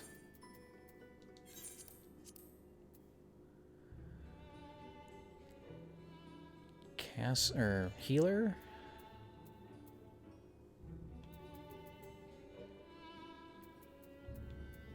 And ranged, have some 605s.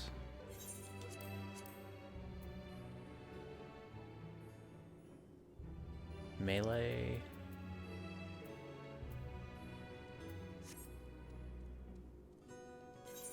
Tank. Melee.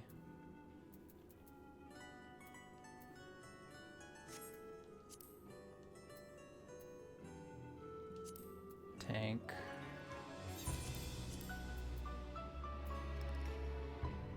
Caster, ranged. Melee.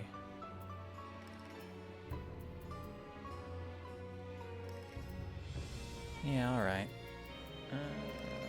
Guess I could improve one of my melee's ring slots.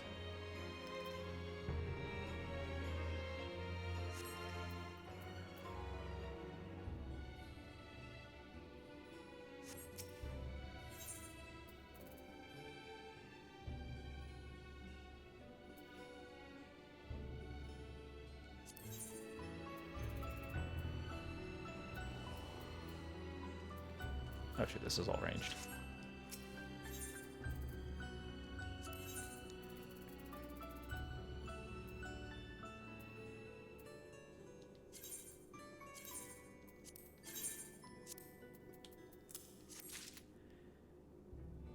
And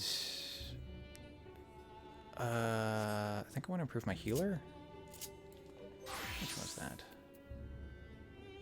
Earrings. Or a ring.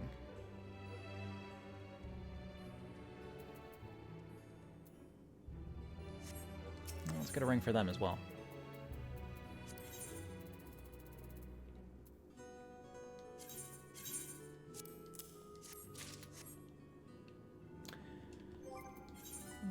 Just put that stuff in there and I'll deal with it later.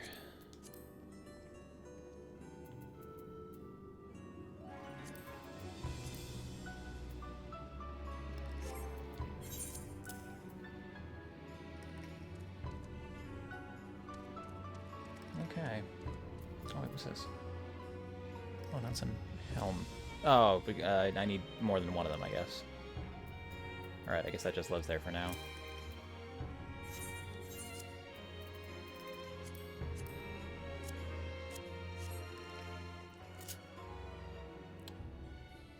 And I don't have any other use to be here, so I can go back.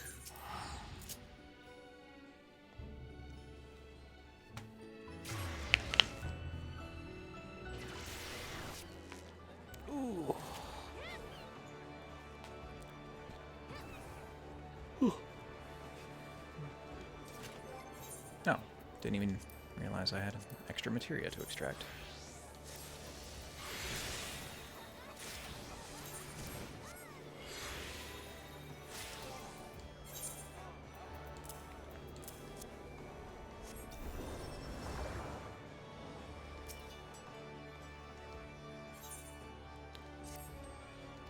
And you. I doubt I'm gonna do much more, so I think I'll just send you on a long mission now.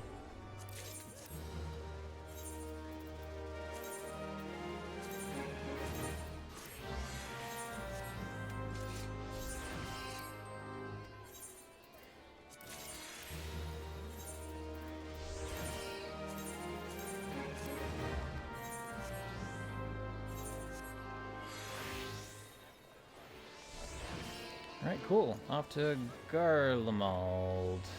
Oh, and I also have... These I have to trade in Ralgers, and these I have to trade in...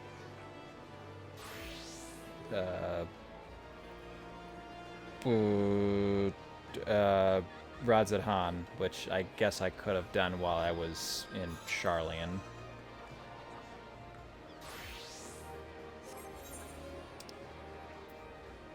And I could also buy some new gear. Or, oh wait, no, I'm not using that for gear anymore. I'm using that for... Well, I guess I am. I was just using it for upgrading the weapons for everybody. But I'm a little short. So that's fine.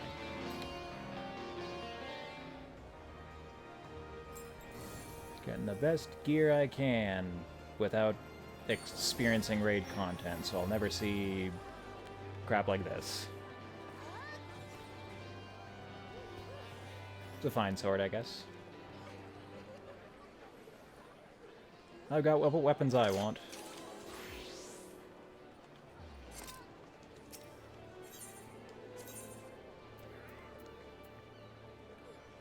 Right, Garlemald. Just teleport to El Amigo. Although, I guess I also need to stop by Ralgers. I could...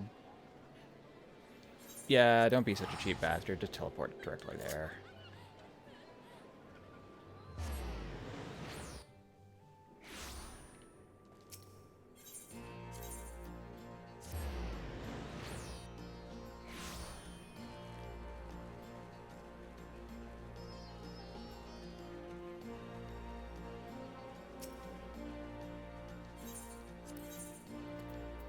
Purchase the last of those manuals.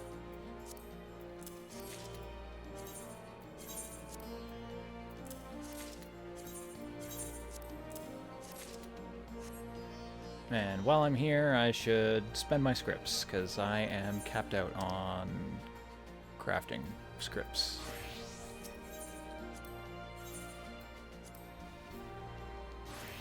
What the heck do I use them on now?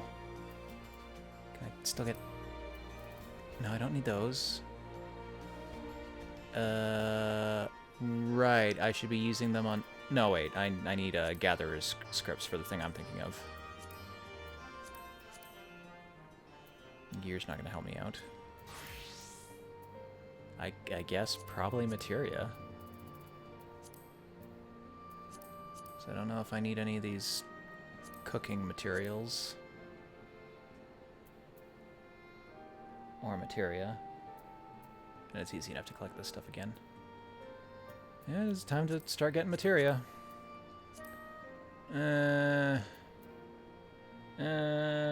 What do I need mostly?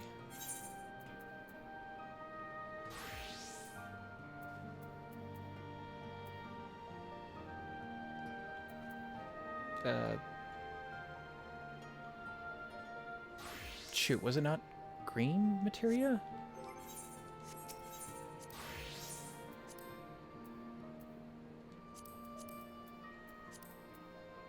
No, it's blue. Was green gatherer? Yeah, okay. Well, apparently I need a bunch of green material then. But I can't spend scripts on those.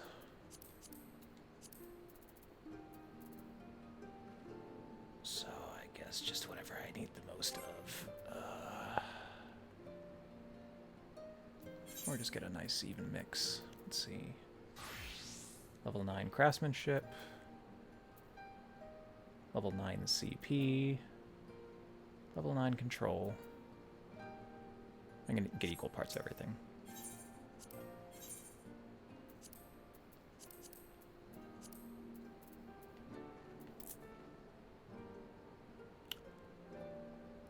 Five-ish of each.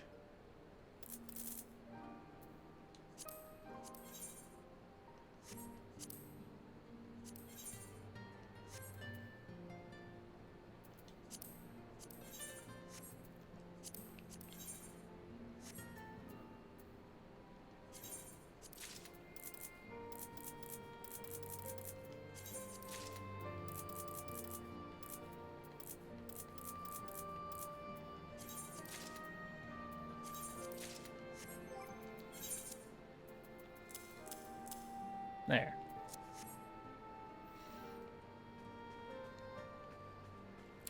Now to Ralger.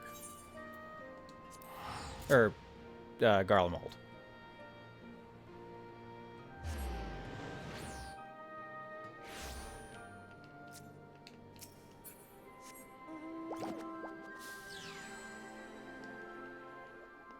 Just over here.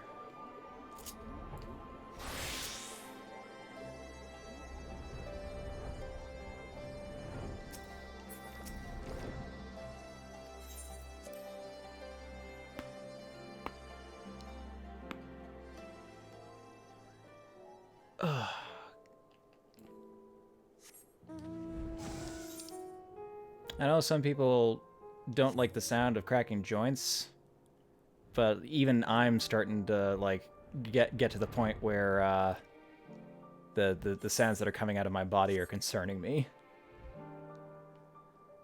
All right, so I'm pretty sure, yeah, I can find Garlean clams near Camp Broken Glass.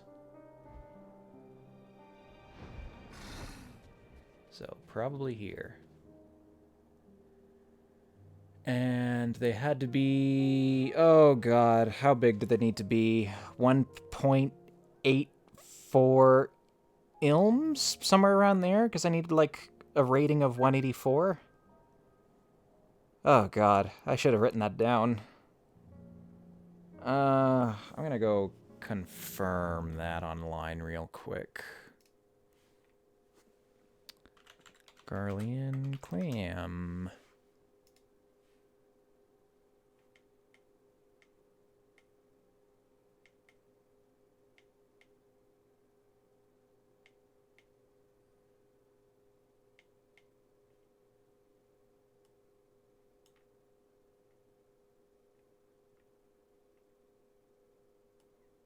The pond works.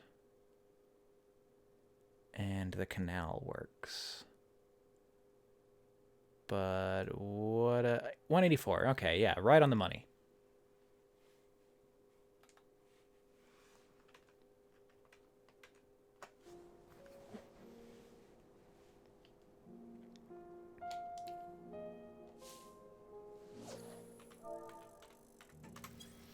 Time to get cozy.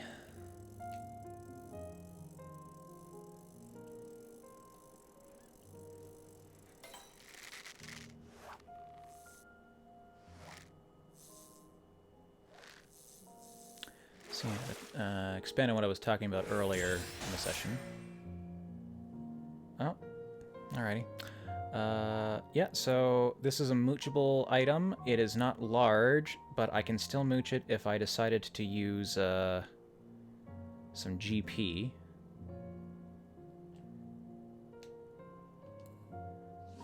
And what I'm attempting to do here is... Oh, fucked up. I need to put collectability on. Now I can start fishing.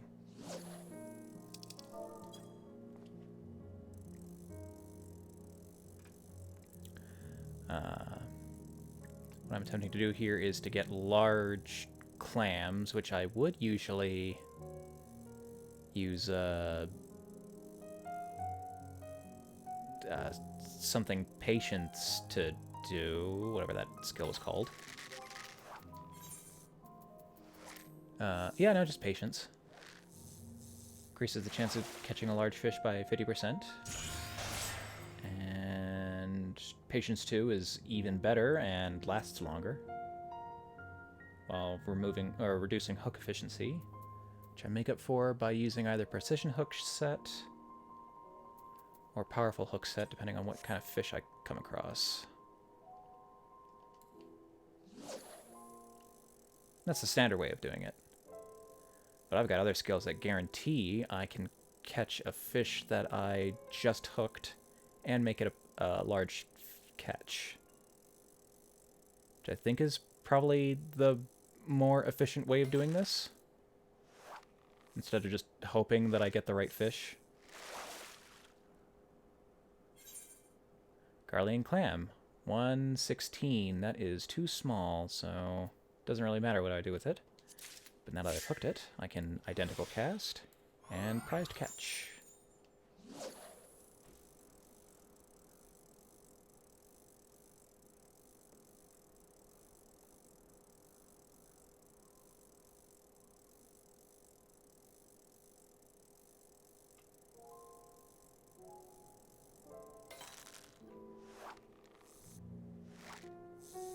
And big clam. 188.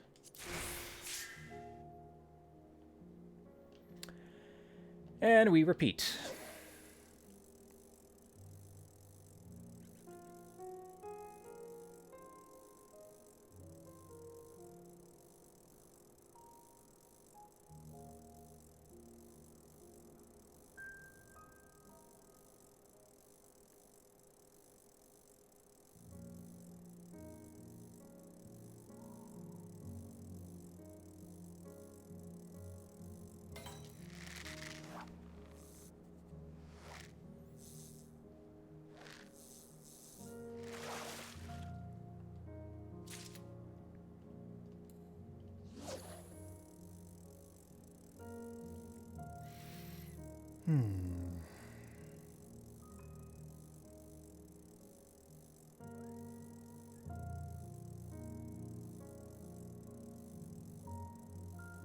This almost makes me want to go fishing for real again, but I am a terrible fisherman. The only thing I can hook are rocks and the back of my father's head.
I'll bite. Mooch. Let's see what a Cyril core gets me.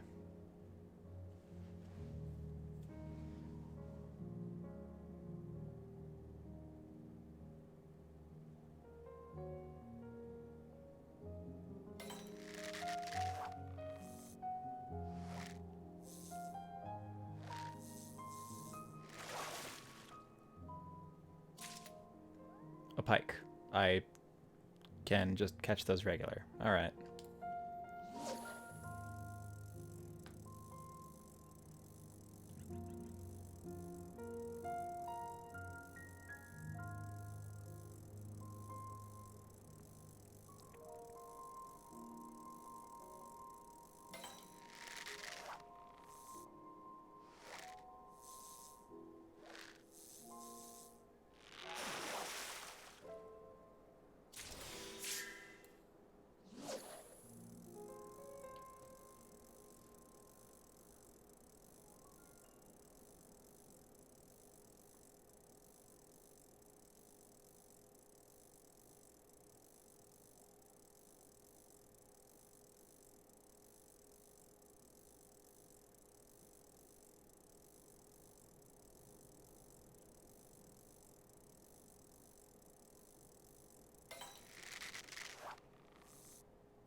Uh,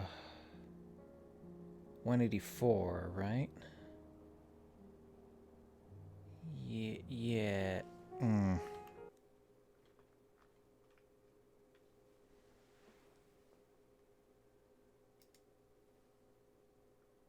Yes, 184.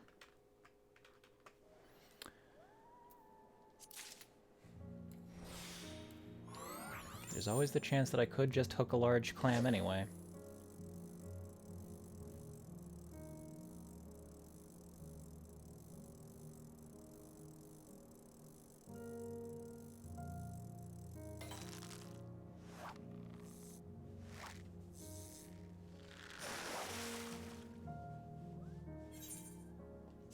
$185. I can get bigger catches, I think, but at least it's guaranteed. It's not like I get anything for a particularly larger fish.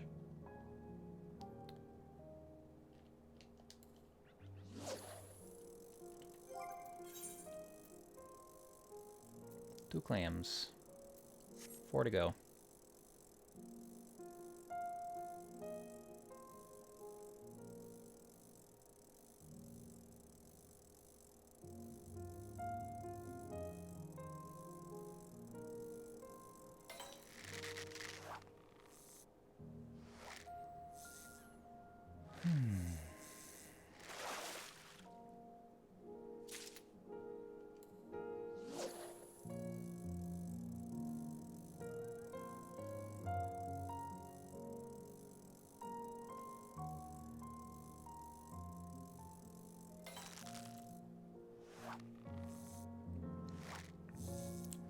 Clam, please? No.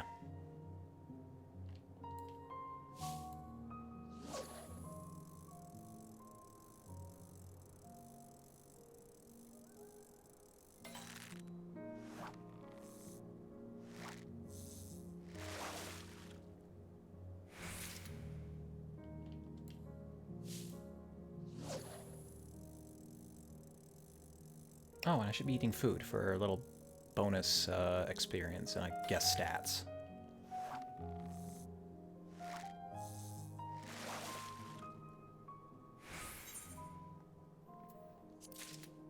Wham, wham. Third clam, please.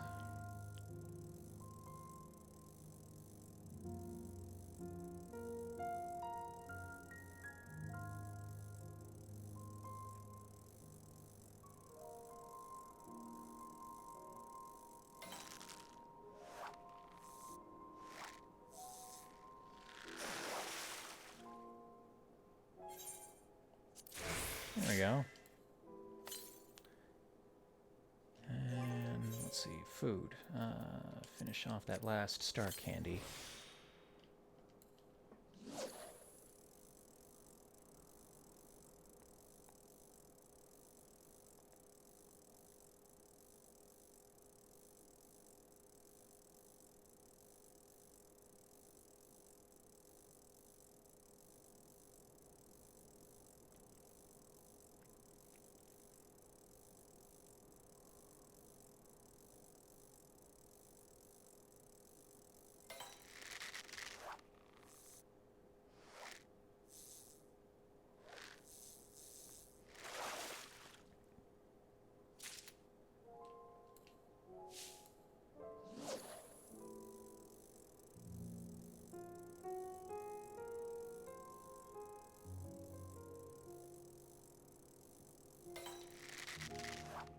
I guess I could also try double hooking. I don't know if that'll work on the clams, though. So it might just end up being a waste of GP.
Yay, a clam.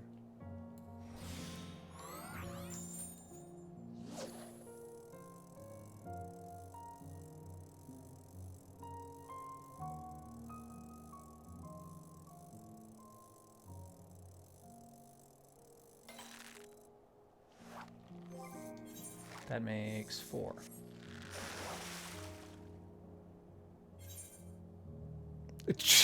Exactly what I needed. Just barely large. Ugh.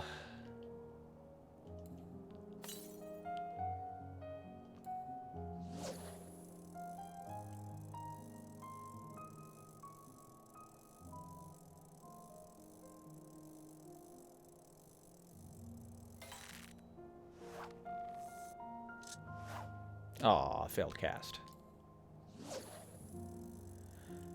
I'm also still not sure what determines that. Is it a fish that's outside of the scope of my, fishing expertise? Is there just a chance that I won't be able to hook a fish? Which is improved by, whatever the gathering stat is. Gathering. Or no, perception?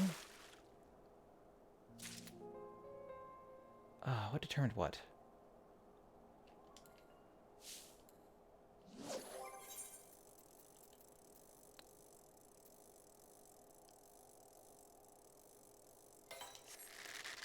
Okay, so...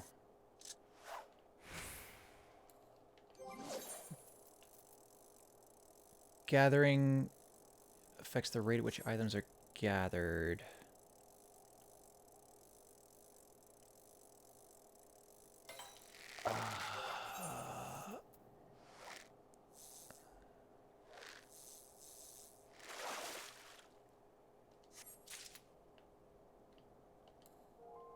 So that relates to my ability to actually catch a fish, whereas perception determines my ability to increase the yield and size of my fish.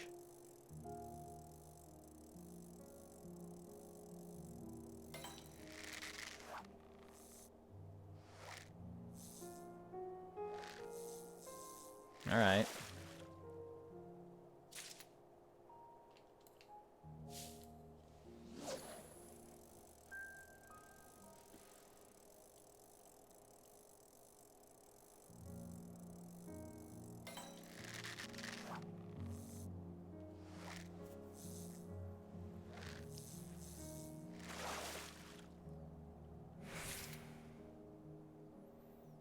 I should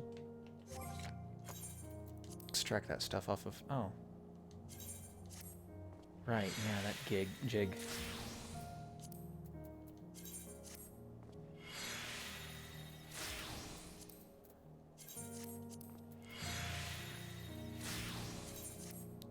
It does feel really weird to have a piece of gear solo level, but have nothing to replace it.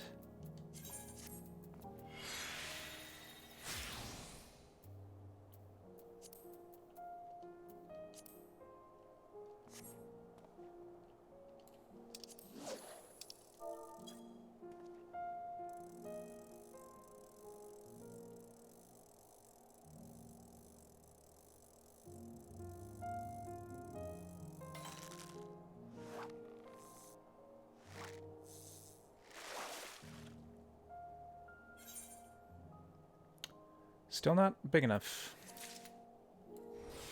But it gets me what I need.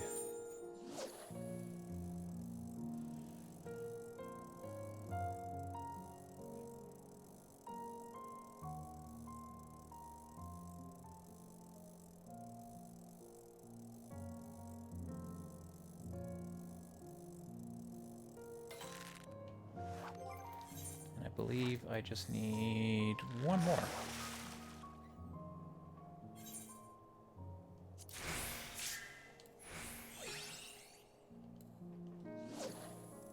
Come on, one more clam.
All this fishing is really good for my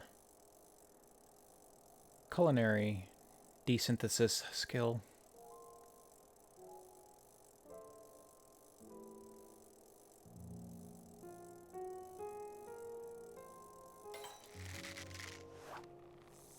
Which I'm still kind of unsure about.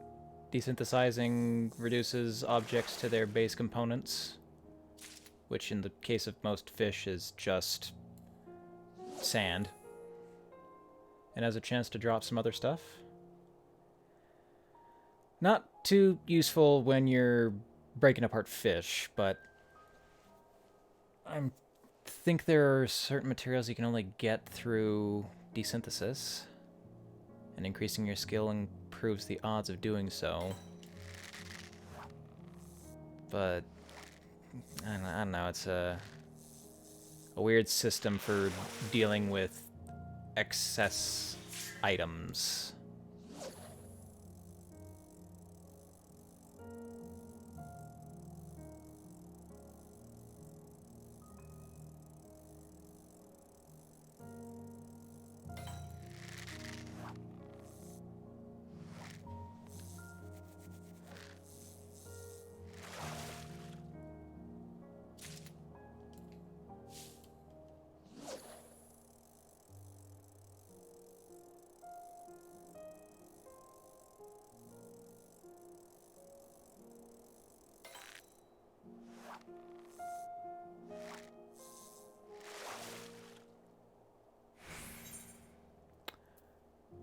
Still not big enough, but this should be my last cast.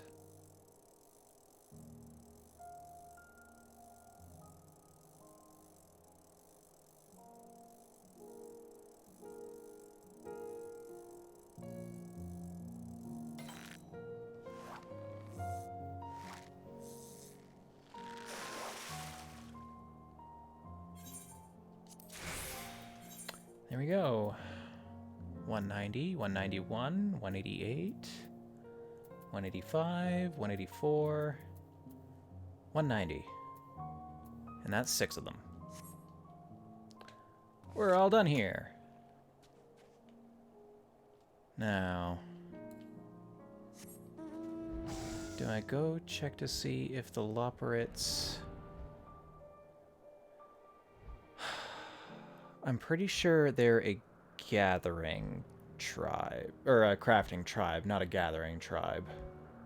I probably won't be able to do anything as a fisher out there.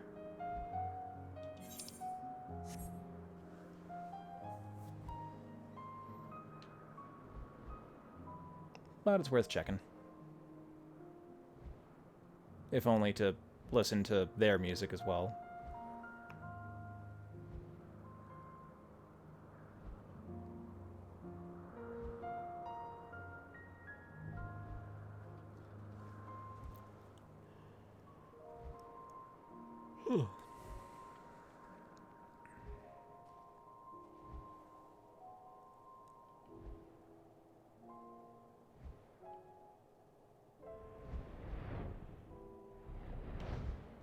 Eh.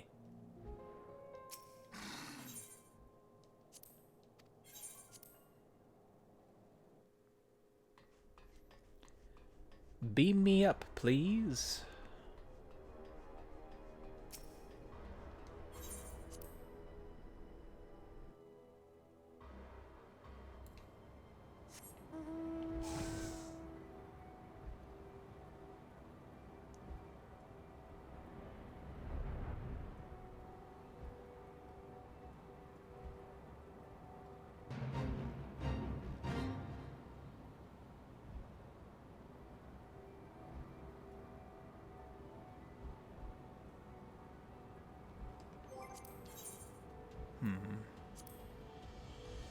Yep, clams.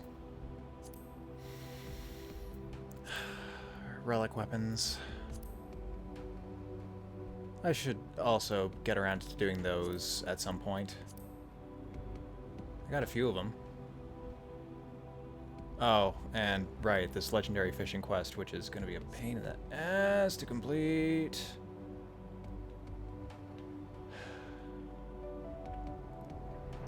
That's when we get to the actual shit side of fishing. Well, normal fishing's fine. Getting large catches to mooch other fish is one thing, but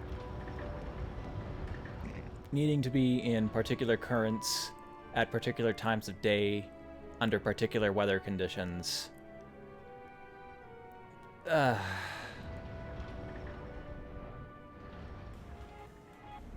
usually have a 4-hour block, and time in Eorzea passes by at, like, I think 2.5 minutes is an hour, which leaves you something like 10 minutes to catch the fish you're looking for in its time frame. And if you miss it, then you might have to wait several actual hours for another day to pass and for the right weather conditions to cycle up again. But yeah, it looks like I can't do anything here as a gatherer, so all we can do is brave.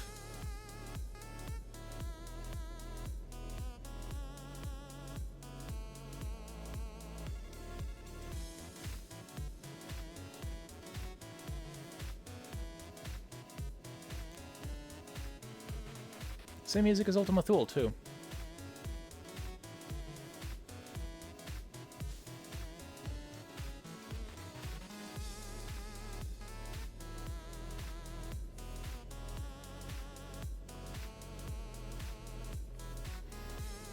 Alright, well, guess I don't have anything to do here unless I've got tokens to spend on something I might need.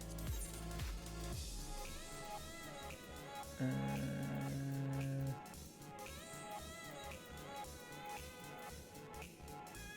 I can always spend them on materia if I need to. And you don't have anything else I particularly care about. Alright, back we go. I'll have to go hand in fish to Lakatia.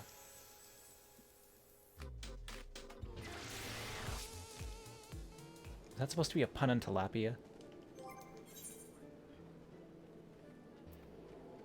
Oh, and I guess I should maybe get rid of some of this stuff.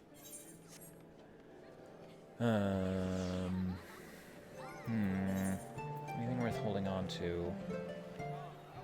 Maybe that chondrite?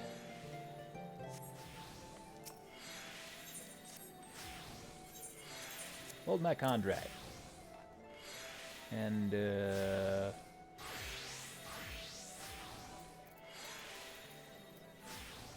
I don't already have friggin' gold somewhere, do I? In my saddlebag for something. Okay.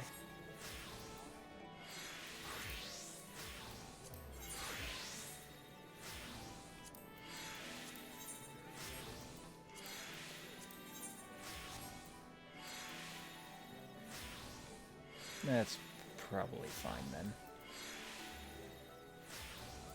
Oh, did I not use those books when I acquired them?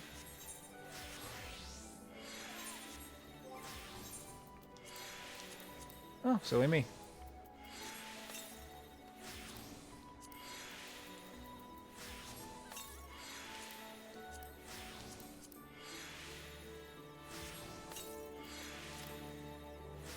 Can't do anything with these fish. Only for the Omicron. Oh, right, yes, I got too many of those. Forgot about that. And I can probably desynthesize all this. No? Oh. Well, I can sell it for 8 gil. Wow. Yeah, like... You think GameStop rips you off. These were, like... How big did these fish get? They're going to be several feet long, and there's 12 of them. And I'm going to get a grand total of 96 gil. I don't think that's even $1, relatively speaking.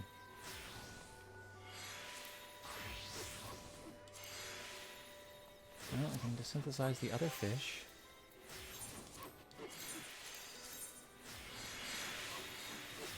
Sand. More sand.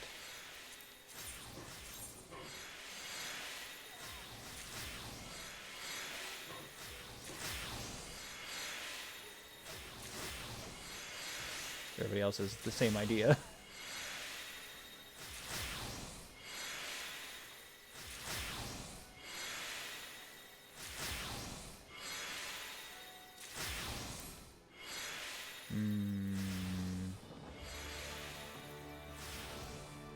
Okay, then also sell this.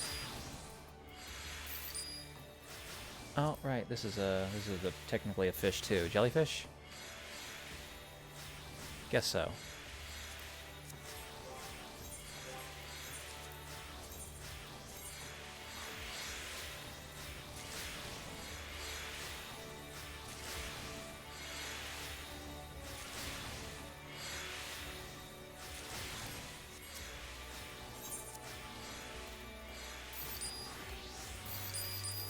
Don't need that crap anymore.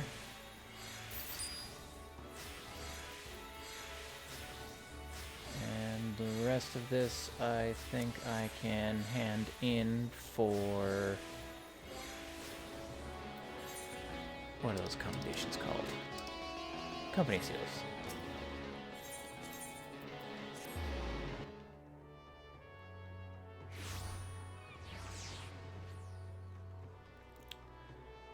So many currencies. At least these ones are introduced in a way that feels like they serve a unique purpose, unlike pretty well every mobile game I've played that's got a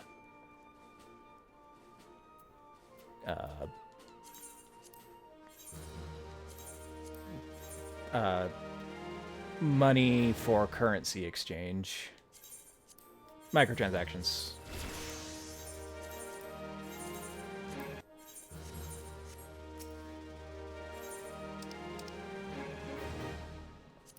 I'm gonna get myself another pet container. Anything good?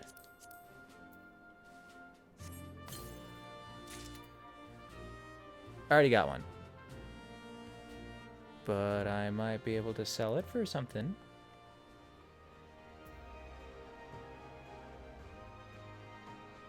Oh, where am I supposed to trade these in?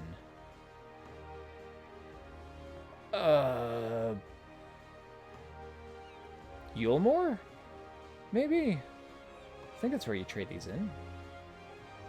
Regardless, I don't think I'm going to be going there today.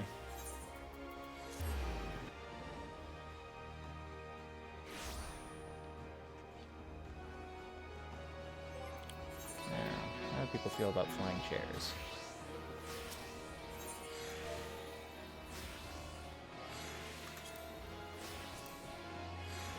Well, they sell for a decent price. Okay. I'll bite. Sell item. Shoot.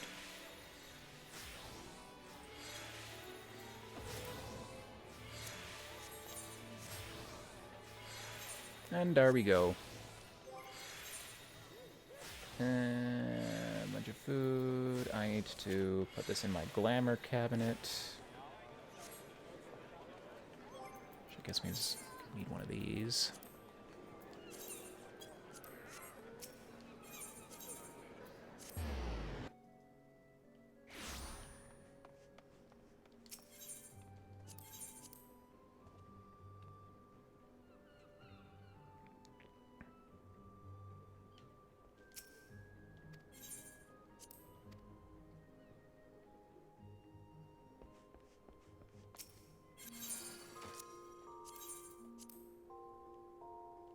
Here.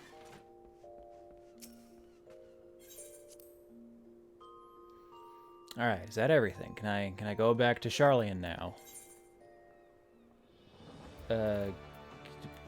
No, wait. These are level 7 and 8 and 4 materia. I don't need those. But I'm not headed that direction, so later.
Any luck finding those clams? As I mentioned, you shouldn't be able to find them. You should be able to find them in abundance right around Camp Broken Glass.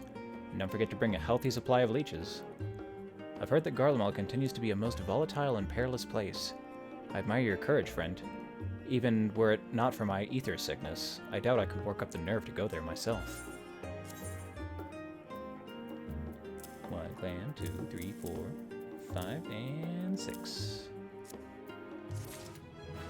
You've done it! And what a remarkable sample it is. My colleagues will be burning with envy when they hear I've obtained a specimen from Garlemald. How can I even begin to express my gratitude? By handing me a bunch of scripts. And experience. Oh god, that, what was that thing? A loach? Nasty bugger. Oh, you might be wondering who this is. My research has been progressing so well of late, I've brought on a few of my students to serve as assistants and help me analyze all this data. Bye, nameless lady. At any rate, I cannot thank you enough for braving such hostile environs for the sake of my life's work. No one in my field has had the chance to obtain substantial data from Garlemald until now. It would be no understatement to say your contribution is historic. Needless to say, this puts even more pressure on me to deliver with my thesis. Oh dear, my stomach's starting to feel queasy just thinking about it. Ah, Tilaka. Would you believe you're the talk of the studium? Even the senior faculty can scarcely wait to hear what you are able to glean about the ether currents of Garlemald. Professor! Yes, it's all thanks to Zack here. Without his aid, I could never have procured the most invaluable specimen. Indeed. Truly, I have not seen a partnership between scholar and gleaner bear such fruit so swiftly in a very long time. Yeah, I guess I am a gleaner. That is what I've been doing. Traveling the world, collecting stuff for the, studium.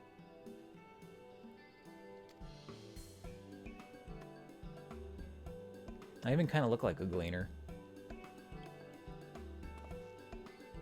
Oh, that's right. Speaking of gleaning, I meant to tell you about everything I'd learned from the clams you brought. I'm pleased to report that analyzing Garlean clams appears to have been the right call. Examining their growth lines, I was able to find specimens as old as 97 years, giving me almost a full century of data to analyze. By far the most interesting thing I've noticed so far is the reverse correlation between the ether levels near Thavnir and those in Garlemald.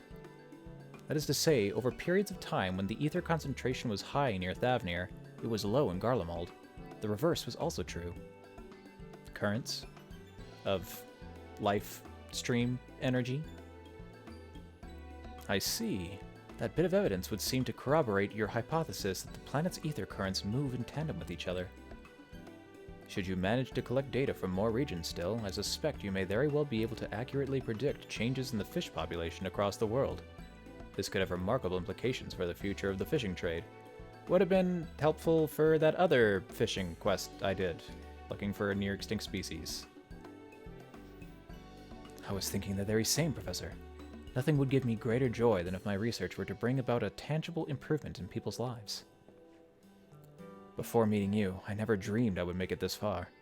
But now, I feel more confident than ever that I will be able to prove my hypothesis one day. Why, I can almost see my completed theses in my mind's eye. But I can't afford to get too complacent just yet. The most important work remains to be done.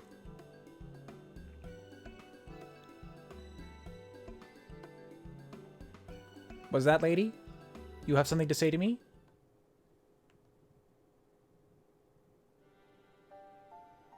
I am pleased to see that all is progressing well.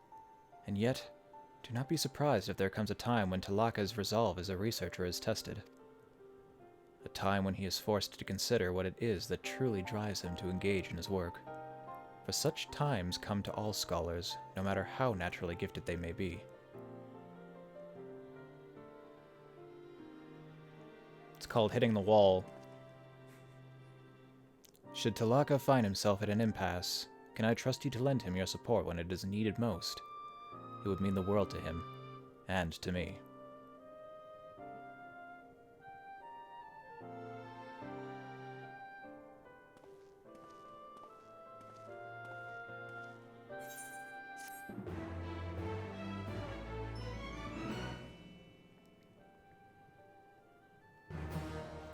a seasoned fisher.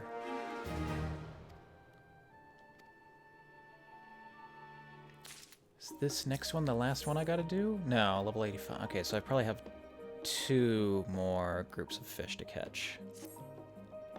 Thanks to your most selfless contributions, I draw closer and closer to proving my hypothesis correct. Other gleaners have also been helping me by continuing to find specimens for me in calmer waters. But I would gather data from further and further afield, which is, of course, where you come in.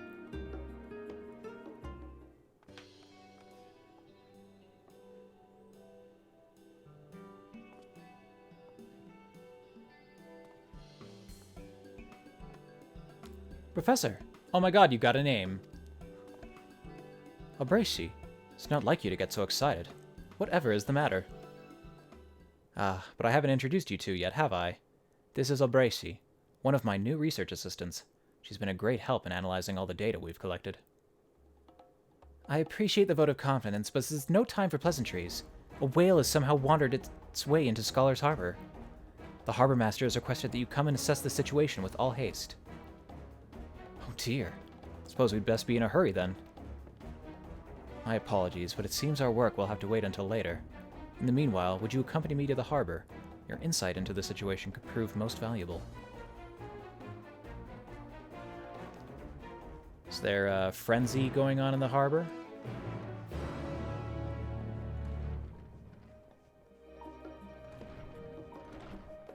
Did somebody accidentally drop a few boatloads of chum?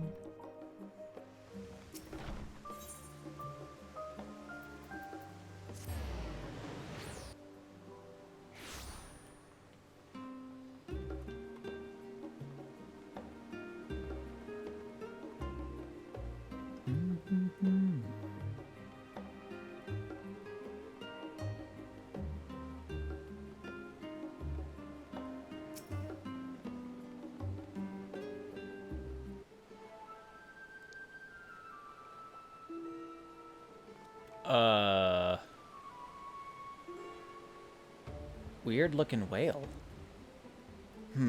That's a breed that calls the northern seas home. It's not especially rare to see them off the coast, but I've never heard of one coming so close to land as this. It's most strange. It doesn't appear to be wounded, nor have there been any notable storms of late. Whatever might have caused it to veer so far off its normal course? What indeed?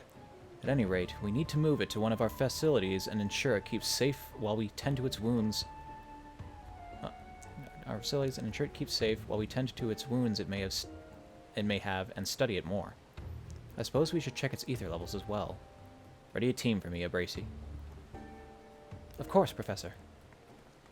And nameless guy who has now joined the fold. This may be quite the undertaking. My apologies, but our project will have to wait a while longer. Let us reconvene back at Searcher's Meet and discuss the matter further.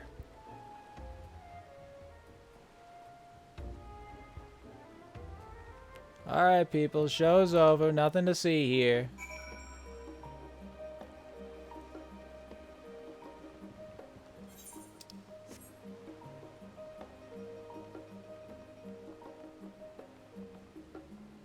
There is the slight possibility that the whale is somehow in distress and seeking the aid of man. It's not unheard of.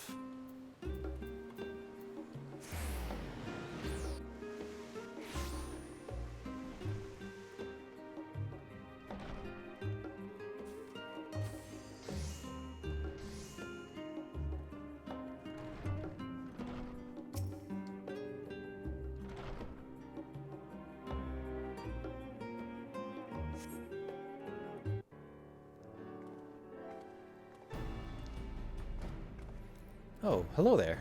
I'm so very sorry for keeping you waiting. We just finished tending to the creature's ailments and doing some preliminary analysis. As we suspected, the whale hadn't sustained any major injuries. However, it does seem to be suffering from severe ether sickness, and is highly disoriented as a result. Needless to say, I can sympathize. The creature's ether levels were also cause for concern, which would explain why it wound up somewhere so far from its usual habitat. That said, we're still none the wiser as to what caused all of this. How goes it, Talaka? Oh, and Zack. What a pleasant surprise. I've heard all about your predicament with the wayward whale.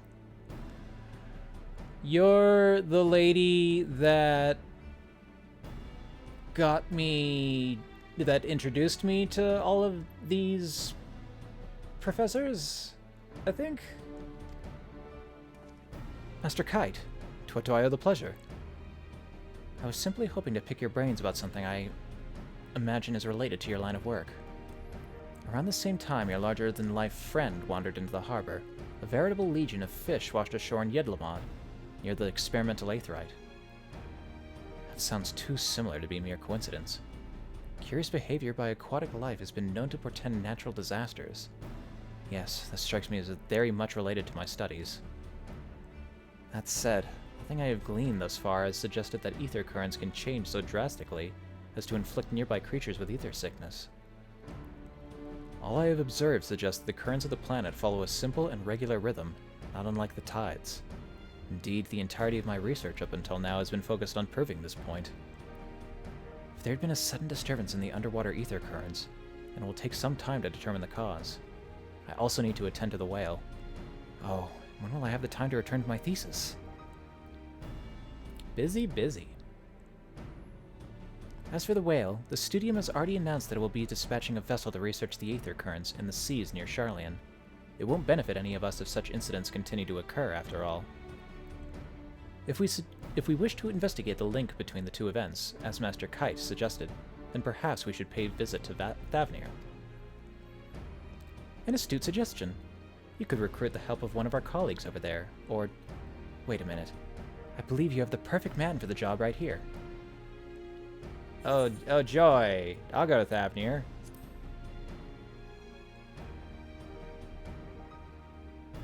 I can hand in some tokens and... Yeah. I think that's about it. That's all I have to do over there right now. As generous and dependable as ever. Yes, I knew you'd be up to the task. I would accompany Zack. Oh, you really don't want to do that. You would? When was the last time you even ventured outside the studium's grounds? That's not important. Zack has risked life and limb to help me with my research. I can't just keep leaving all the hard work to him. But Professor, going to Thavnir means you would have to travel via the aetheryte. Or by ship. Not that you'd handle that any better. You don't have to tell me that. Still, time is of the essence. Besides, I'll never be truly respected as a researcher if I don't go out and get my hands dirty from time to time. I have let my fears rule me for far too long. It's not fear that's I'm worried about, man. It's your body's, like, unwillingness to accept any... You don't handle car sickness very well. And you handle your body being turned into pure energy and transported across the world even worse. Today is the day I conquer them. Well, it's clear you're not going to change your mind. At least try not to cause Zack too much trouble. Now that you mention it, if I hadn't consulted you on the matter, Zack, do you mind if I join you this time? No, I don't mind. Fantastic. In that case, I shall see you in Yedlamad.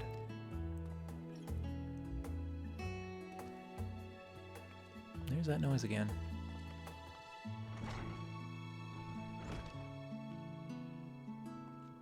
Maybe it's a ghost.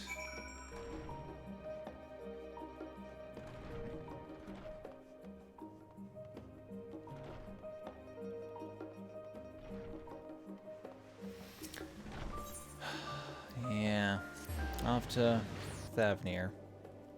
And hey, there happens to be a one-way portal that leads straight to Yedlamad, I think. Yes. Unfortunately, it is the worst aetheryte of all time and causes intense ethereal sickness to anybody who goes through it, not just those who get carsick easy. Oh, you're the... Okay, right. Kite is the one who runs this organization. Really? You're ready for another round of aetheryte testing? Then please, by all means, let's get you whisked away to Thavnir before you come to your senses. Yeah, right. She was studying a way to transport people to aetheryte without ever having had to be there personally to attune to the crystal. And the downside of that is it's horribly disorienting. So, how you doing, Talaka? Up chuckin'? Zach, is that you? Ah, you know this fellow? The poor man was so ill I thought he might die. I'd not have believed anyone could suffer from such severe aether sickness if I hadn't seen it myself. Be glad you weren't here to see me immediately after I arrived. It was even less pretty a sight than what you witnessed at the Aetheryte Plaza back in Charlian. Yeah, you didn't even go anywhere and you were blowing chunks. And don't even get me started on the most ghastly visions I saw. Countless replicas of myself, dancing and singing and spinning. Spinning. Oh, the spinning. Please make it stop. Ah, yes, sparkles. I'd suggest you lie down for a while still, friend. It wasn't so long ago that you were convulsing on the ground, spitting up some ghastly bile. You are right, my friend. My apologies for making you worry so. I'm truly sorry about this, Zach. Might you be so kind as to ask around while I rest here a bit?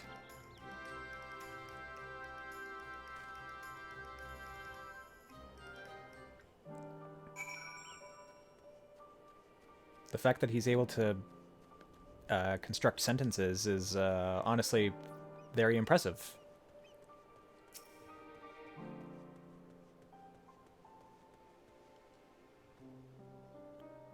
I've never seen anything like it. Entire schools of fish suddenly washing up ashore.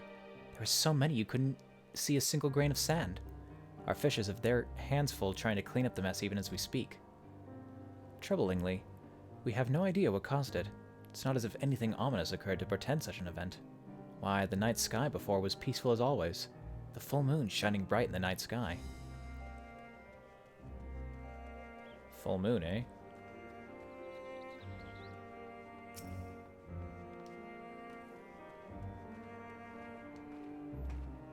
Now that you mention it, there was one thing out of the ordinary earlier the day before the fish appeared. The river that runs from here from the Shroud of Samga was swelling like mad. The seawater flowed back into the river, and some say they saw a carrying fish deep into the woods. Okay. Full moon caused the tide to rise, and ocean fish somehow got inland?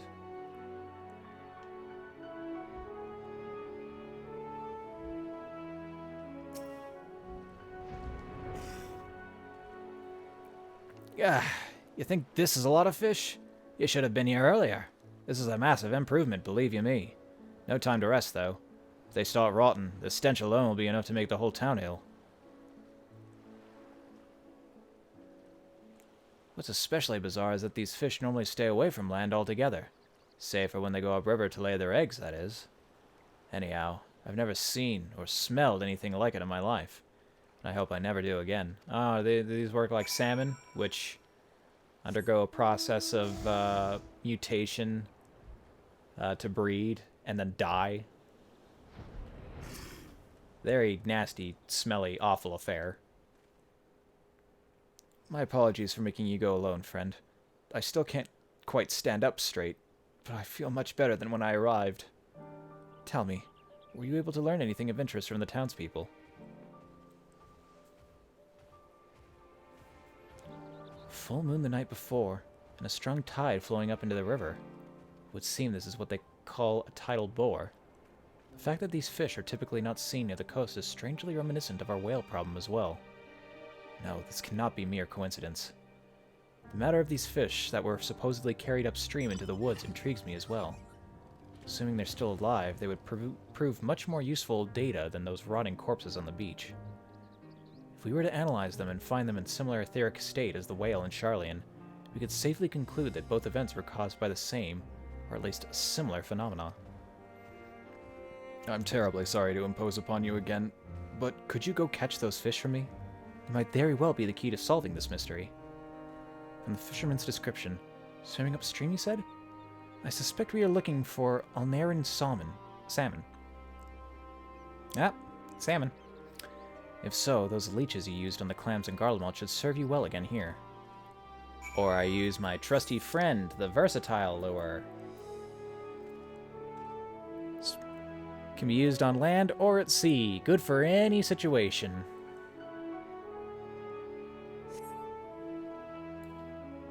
I'm not sure what advantages bait have over lures, but I don't much care.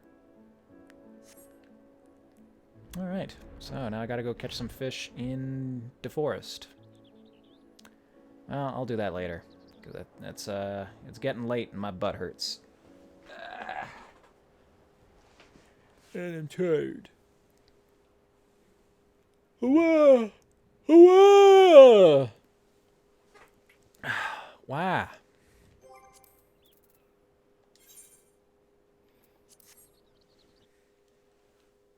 Alright, well, got a good amount of stuff done.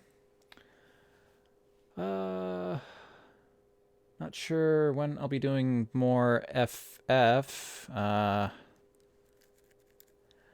I'd like to do maybe some, like, dungeon or raid content as well at some point, but I need to find a way to make the game more stable, because I don't think it's going to handle the extra online